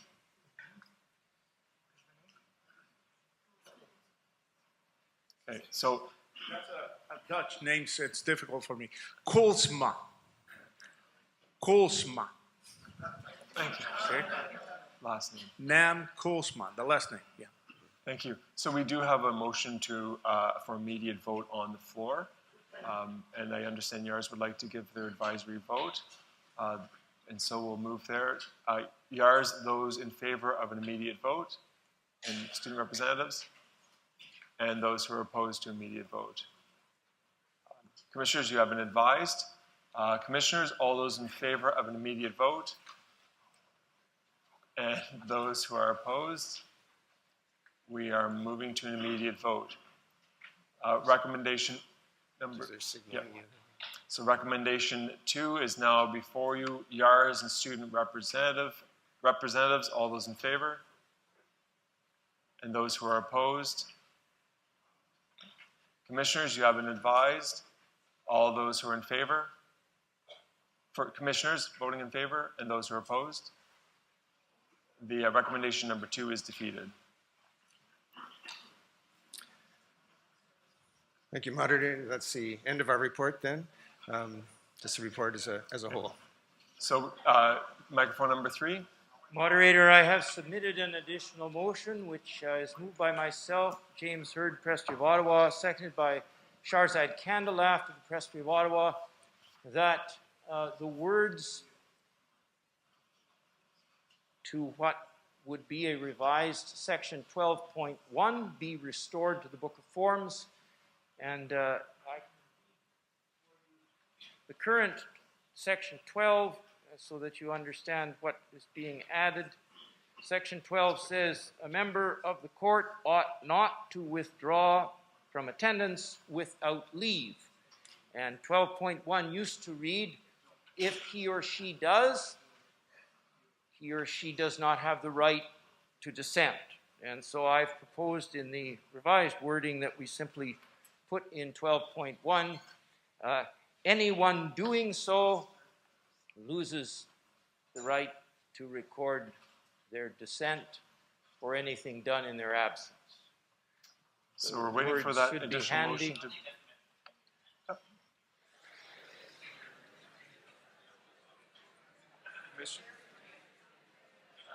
Commissioners, I'll call you to order so we can proceed on the additional motion.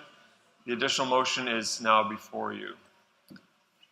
And that's restoring 12.1. Just microphone number 2. 4. Mike Zane, Presbyterian of Westminster. I was at the mic just before the immediate call to vote on the previous motion.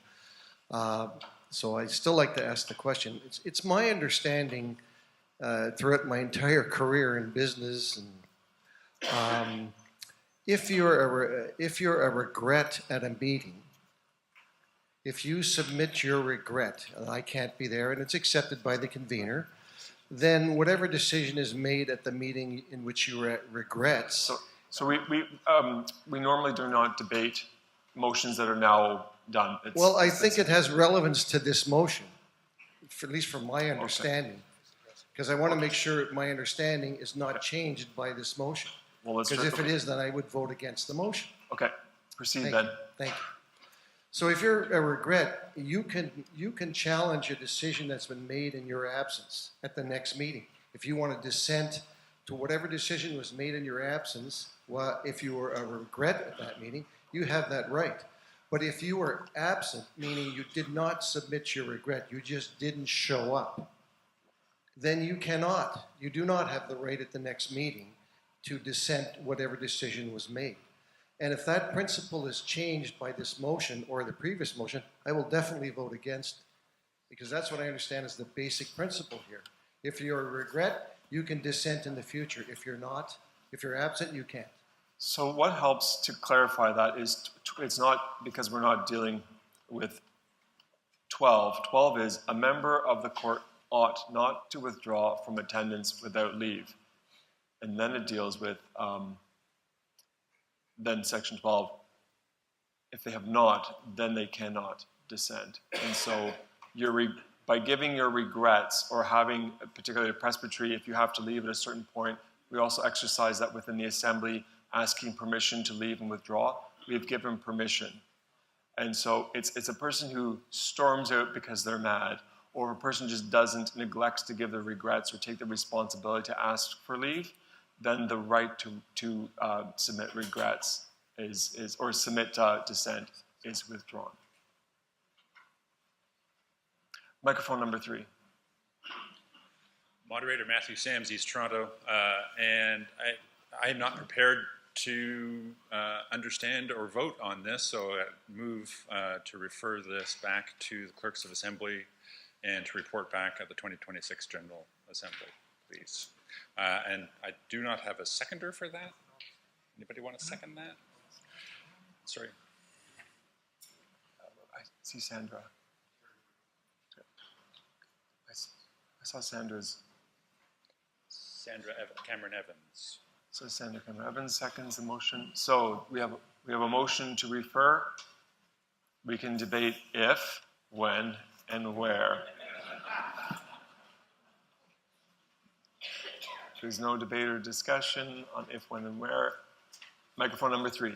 Moderator, I would speak against the motion to refer because this whole confusion came about at the previous assembly back in 2016 or 17, whenever it was, because the assembly in its, I'll say, confused wisdom, adopted a motion by consent that got rid of this and then defeated the argument that was in the report in favor of the recommendation.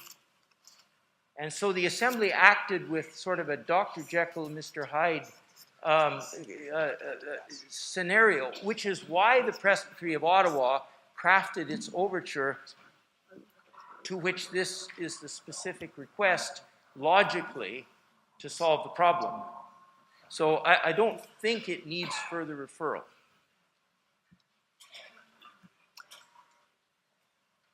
There's no other questions about the motion to refer. Commissioners, all those in favor of the motion to refer? Those who are opposed? The motion to refer is defeated. We're back to the motion. If there's any further discussion.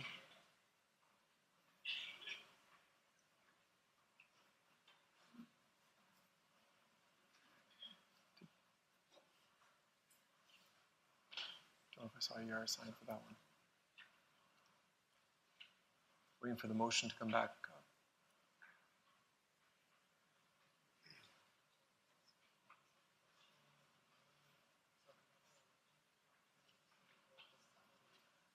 So the additional motion is now before you. There's no other comments or questions. Commissioners, all those in favor? Contrary minded? The additional motion is adopted.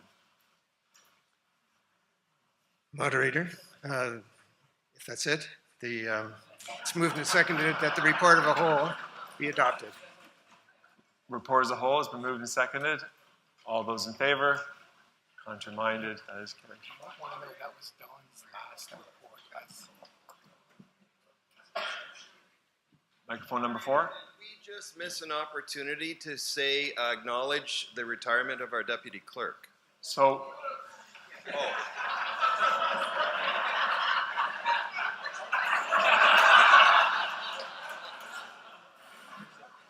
don't steal my thunder. Yes, there will be an acknowledgement later, but that's Dawn's last report as a clerk of assembly before you, and so it is a special time. Thank you.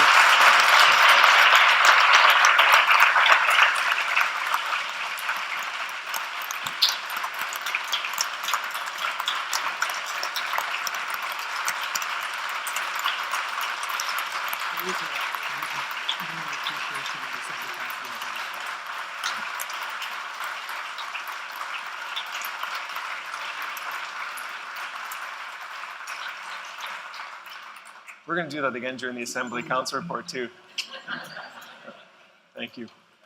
At this point, we'll move on to the special committee regarding apology to Indigenous people. We recognize we're at 11:43. However, we feel it's important to complete the work of this morning's Sederunt. And so while we agreed that we would adjourn at 11:45, the original adjournment was at 12.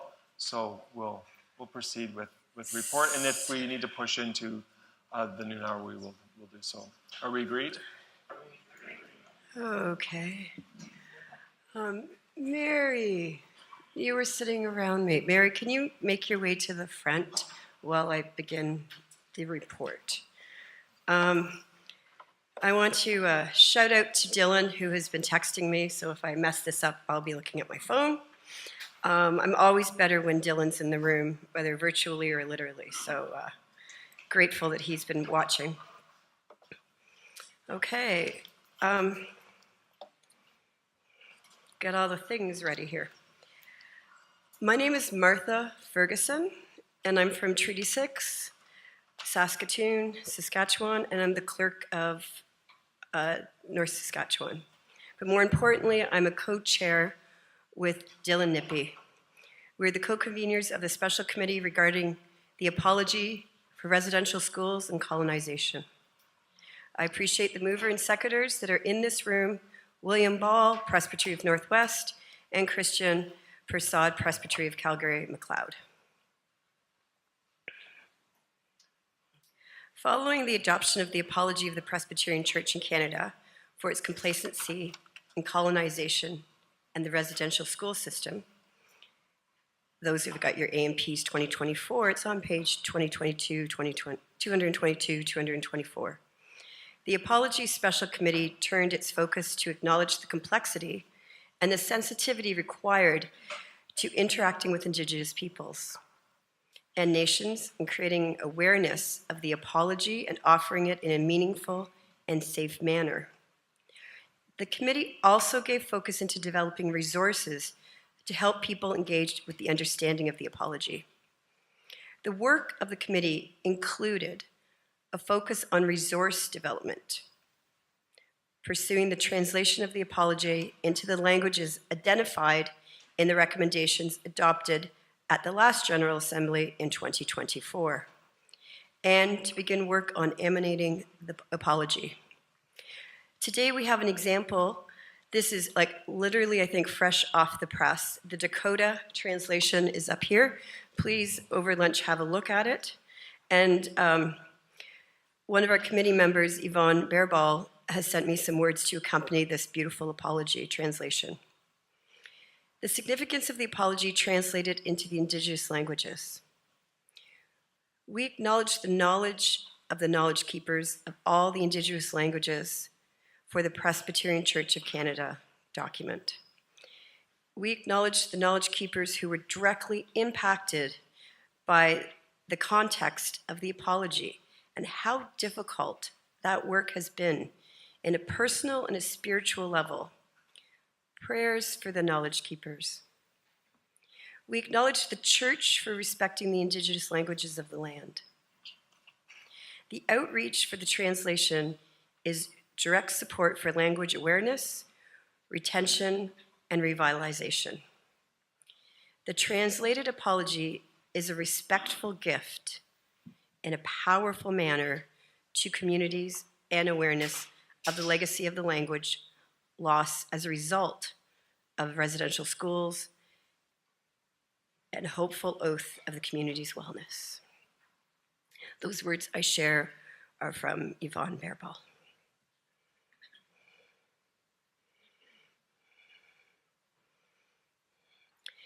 Yvonne also comments that, remember, language revitalizes and enhances cultural identity, and it instills pride and preservation of traditional customs and ways of being.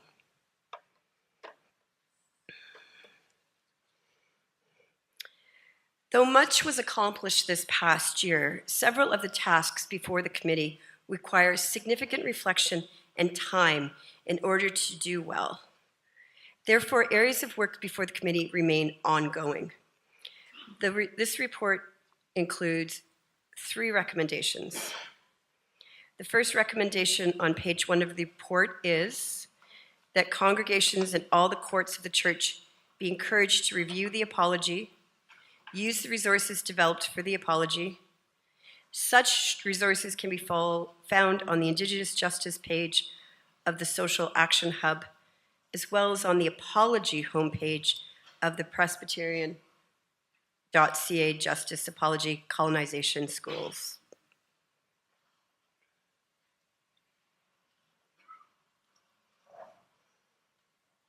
So recommendation number 1, moved and second, is before you. Discussion. All those in favor? Oh, hang on. We're going to rewind that a little bit. YARs and student representatives, all those in favor? And those who are opposed? Commissioners, you have been advised.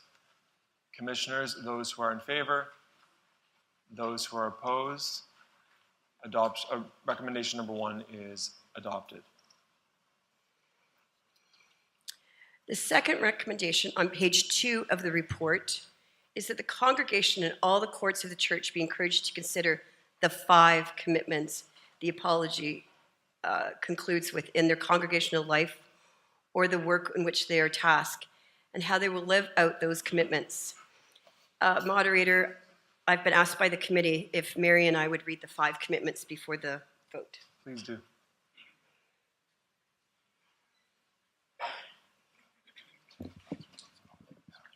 First one. Okay.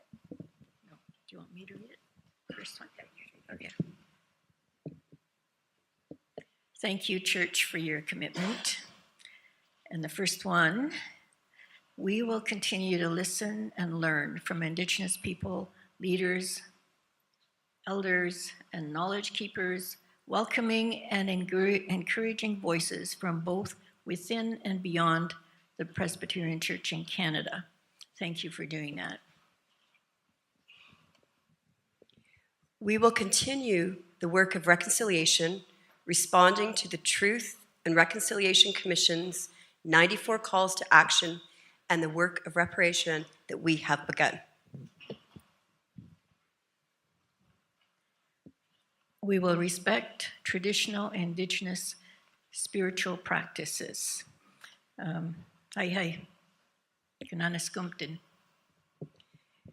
We will listen to and tell the truth about the past. We will work to support Indigenous-led healing and wellness, can't see it, initiatives, and be in solidarity with Indigenous people and communities. God bless you. Recommendation number 2 has been moved and seconded, is now before you. Microphone number 3. I'll get the yars for all these votes. Moderator, I support the recommendation without reservation. I do think that it would serve the church better if the 5 commitments were also in the minutes when we adopt this recommendation, so that it can be easily pointed to the lower courts of the church.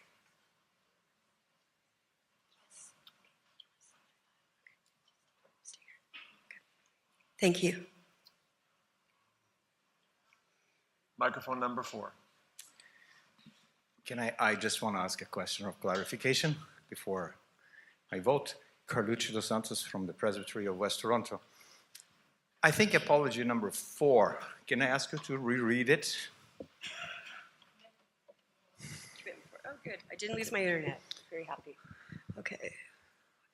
We will listen to and tell the truth about the past. Okay. And there's one about spirituality that we'll Yep, we will adopt. respect. Number 3 is we will respect traditional, indigenous spiritual practices. There was one that we adopt or something like this? No? We've got the one about the 94 calls to action, and then the first one was listen and learn. Yeah. Well, my question is, clarification is, I understand, I agree with what the overall apology. And my question is just about how we understand the gospel in our time, and as the gospel relates to different cultures across the globe, across the ages. There is something inherent in the proclamation of the gospel. So when the gospel comes to any culture, the gospel will bring changes to those cultures. And so I'm just not clear how that kind of, when we affirm indigenous spiritual practices and we put this together with the truth that comes with the gospel, how the two come together, that's my confusion right now. Okay. I will ask for people in my committee to also speak on this, but this is not an either or, this is a together. This is having a service open with a smudge. This is having all the things that are significant to our Indigenous friends together. This is maybe being in a circle instead of a square. This is listening to what makes them feel connected to Creator. This is not an either or. And I believe in previous General Assemblies we've passed that we're allowed to do these traditions. We're allowed to do these things in our worship spaces. So I don't think it's like a give up and a replace. It's a blend of a fuller, richer approach to worship and a way of going about our church life. Yeah, I have no issue with drums, the clothes, the music, the dancing, no problem with that. My question of clarification is, the gospel is light to darkness, and every culture has darkness. And so I'm wondering, how do we think about the truth, the grounding of the gospel to the world? Sorry, I'm just going to call you out of order because we're veering away from the actual recommendation.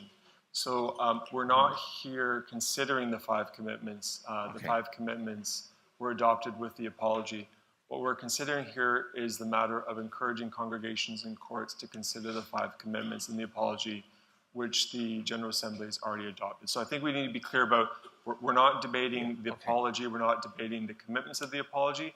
What's before us is the debate of whether or not we encourage congregations and courts of the church to consider what we've already adopted.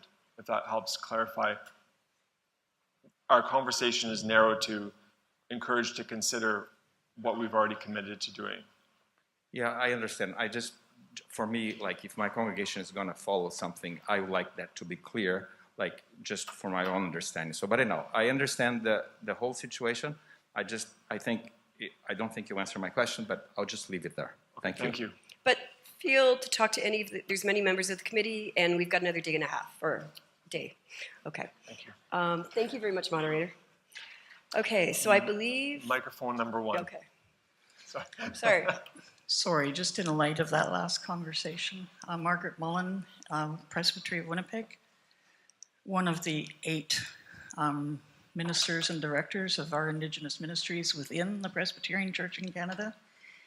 I am here to bear witness to the fact that there is no darkness in the traditional Indigenous sacred teachings and ceremonies of my ancestors. Thank you.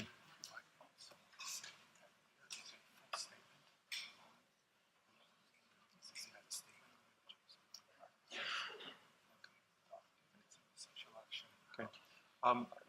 The principal clerk is also referring me to the, it's in the Social Action Hub on the website, a statement from the Presbyterian Church on Indigenous spiritual practices. So, yeah. So, correct. So yeah, as you're being encouraged to consider these things, there are a variety of resources that are available to congregations and ministries and courts of the church to review at your convenience. So yes, we're on the recommendation number 2. If there's no further discussion, we'll get an advisory vote first. YARs and student representatives, all those in favor, and those who are opposed. Commissioners, you have been advised. Commissioners, all those in favor of recommendation 2, and those who are opposed.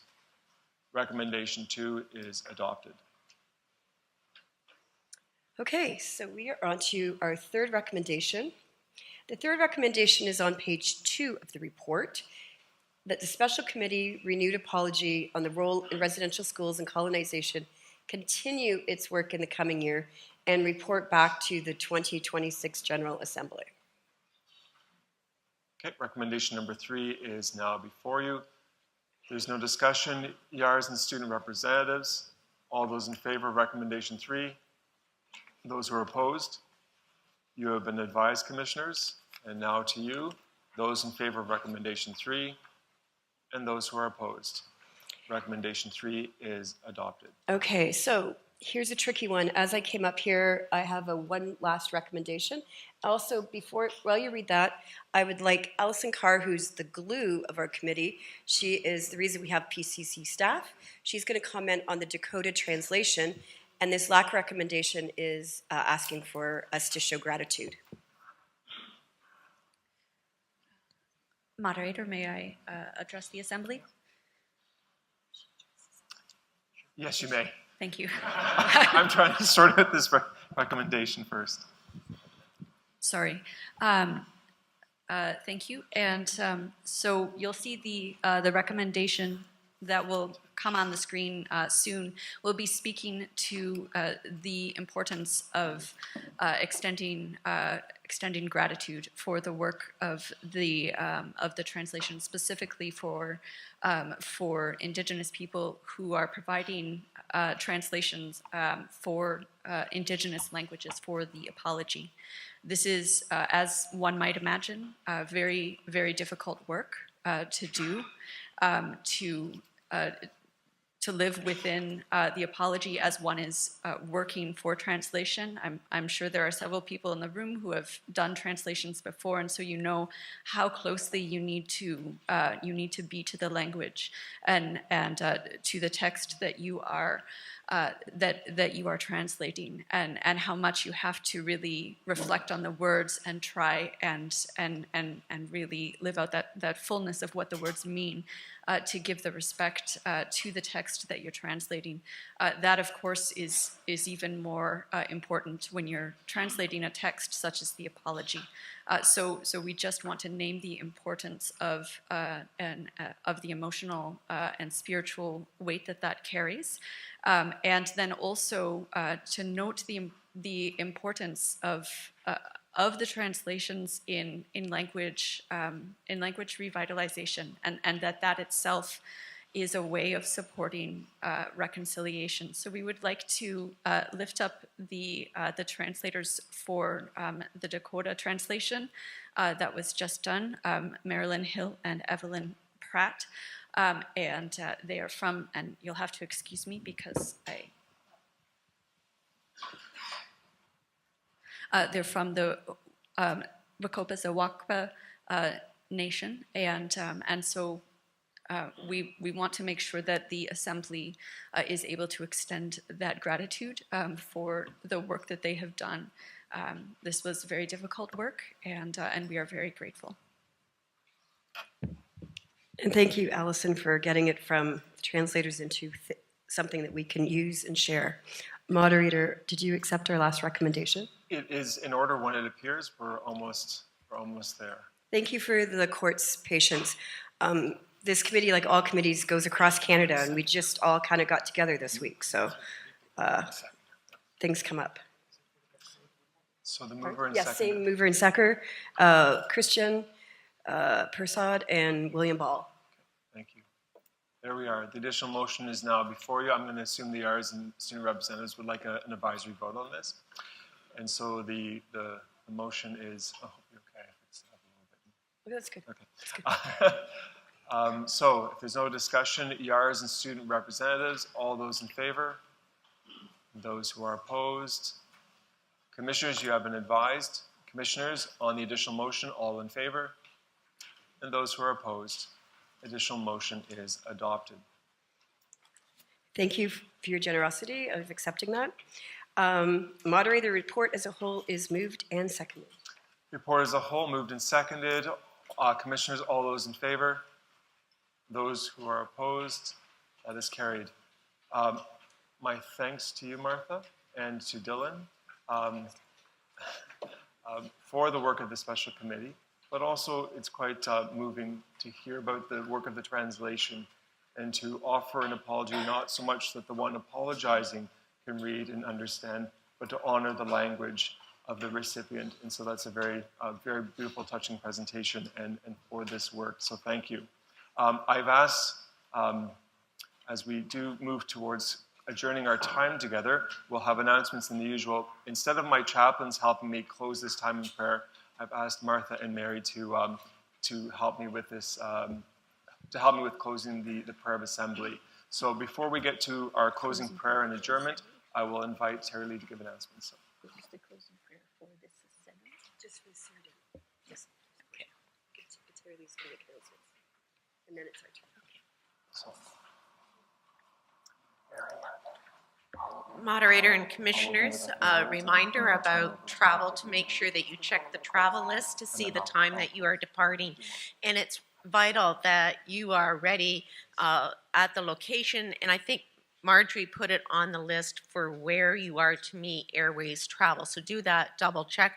I'll do another announcement later on today, but it's vital that you are there at the time that the van is leaving, because there are others who are involved in travel as well. Tomorrow, you must check out before coming to the Sederunt. For those of you who are in Les Prince, you may drop your key there. For those of us in Peter George, we can drop it here. For those of you who do not have a car here and need to have your luggage just placed, you can place it in the display area. There will be people from the Hamilton area who will stay there probably up until about 1 or 2. So it's not a full day's service, but it is there as well. And the St. Andrew's VST lunch is at the alumni building in there. I think they are going to meet in the great room, and they are aware that it's going to be a little bit later after today's picture. So the picture where we are going to take it, because it is still nice out, and John Borthwick, who's at the top of the stairs, and Perry Jeffrey are going to go out the doors and along the roadway so that you can get down to, I've always known as the Toga Salmon stairwell. So there are stairs. We invite you to go as quickly but orderly as you can so that we can take that picture.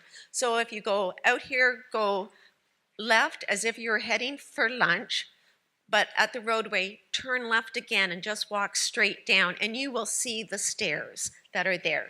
And we will have a 150th General Assembly picture taken. And all are invited to participate.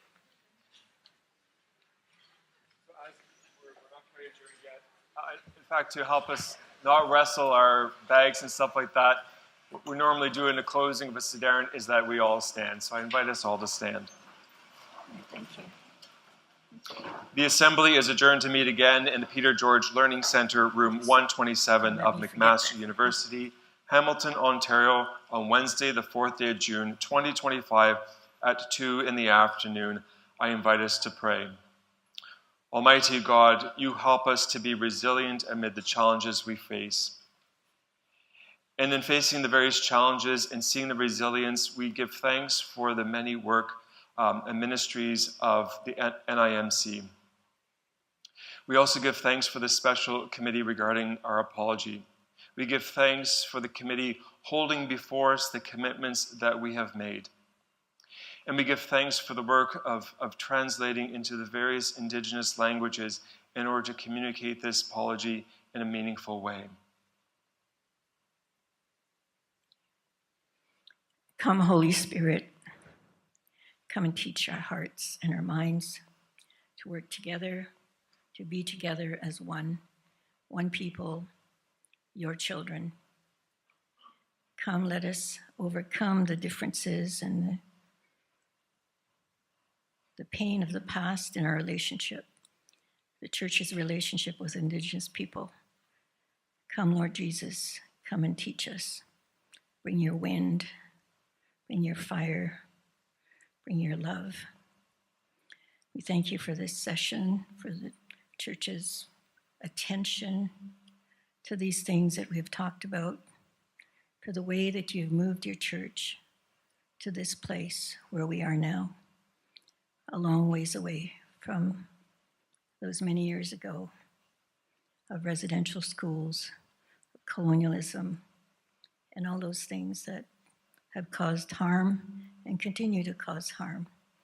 We thank you for that wind of love that continues to change people's hearts, even in these hard times. Thank you, Lord Jesus. Thank you, Father. Thank you, Holy Spirit.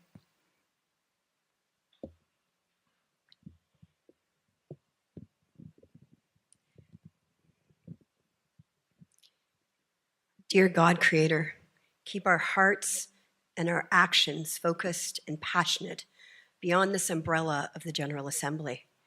Keep us listening to our knowledge keepers and elders. Let us give real space for their teachings, traditions, and stories. May we keep our voices silent and make space for their voices as they educate us. Dear Lord, keep us from discarding this work into a dusty, unattended drawer, but keep it in front of us, full view. Let us weave in the music, the smudge, the traditions as we welcome as part of our community. May we be supportive and lend our voices to advocate for actions with the help of the Indigenous people, to help the Indigenous people heal and thrive. Let us ask for their direction and follow their lead. Creator, we pray for Alison Carr, our PCC staff support, and so much more, and everyone's glue on the committee. We pray for the Indigenous leaders who have worked tirelessly on too many committees of the Canadian Presbyterian Church. We thank you, God, for Yvonne, Mary, Dylan, Stuart, Keith, Margaret, and others as they give their knowledge and guidance tirelessly. We are grateful for all the knowledge keepers who have spent endless hours translating our apology. The Indigenous people give, and give. Dear Lord, may we move through each day looking for the moments that we can apply these lessons and learning of the Indigenous and know that we are more aware and better for the insights of these people that they have provided us. In Jesus' name we pray. Generous and loving and faithful God, you call us to discipleship, prayer, and work in the world you love. For building up of your church, the establishment of justice and peace, the care of bodies and souls, and the expansive commonwealth. To equip us for the ministry you call us to, you lavish the gifts of the Spirit generously upon us. We now thank you for the life, faith, witness, and ministry of all who have given of their time, talent, and treasure for the continuing of Christ's ministry, and whose early life is now ended, but who now abide in you. Let nothing good in their life and witness be lost, but rather let those things be a legacy of benefit to the world, and let their faith and example inspire the faith and witness of who we follow. In Jesus' name we pray. May the blessing of God Almighty, Creator, Son, and Spirit go with you now and always.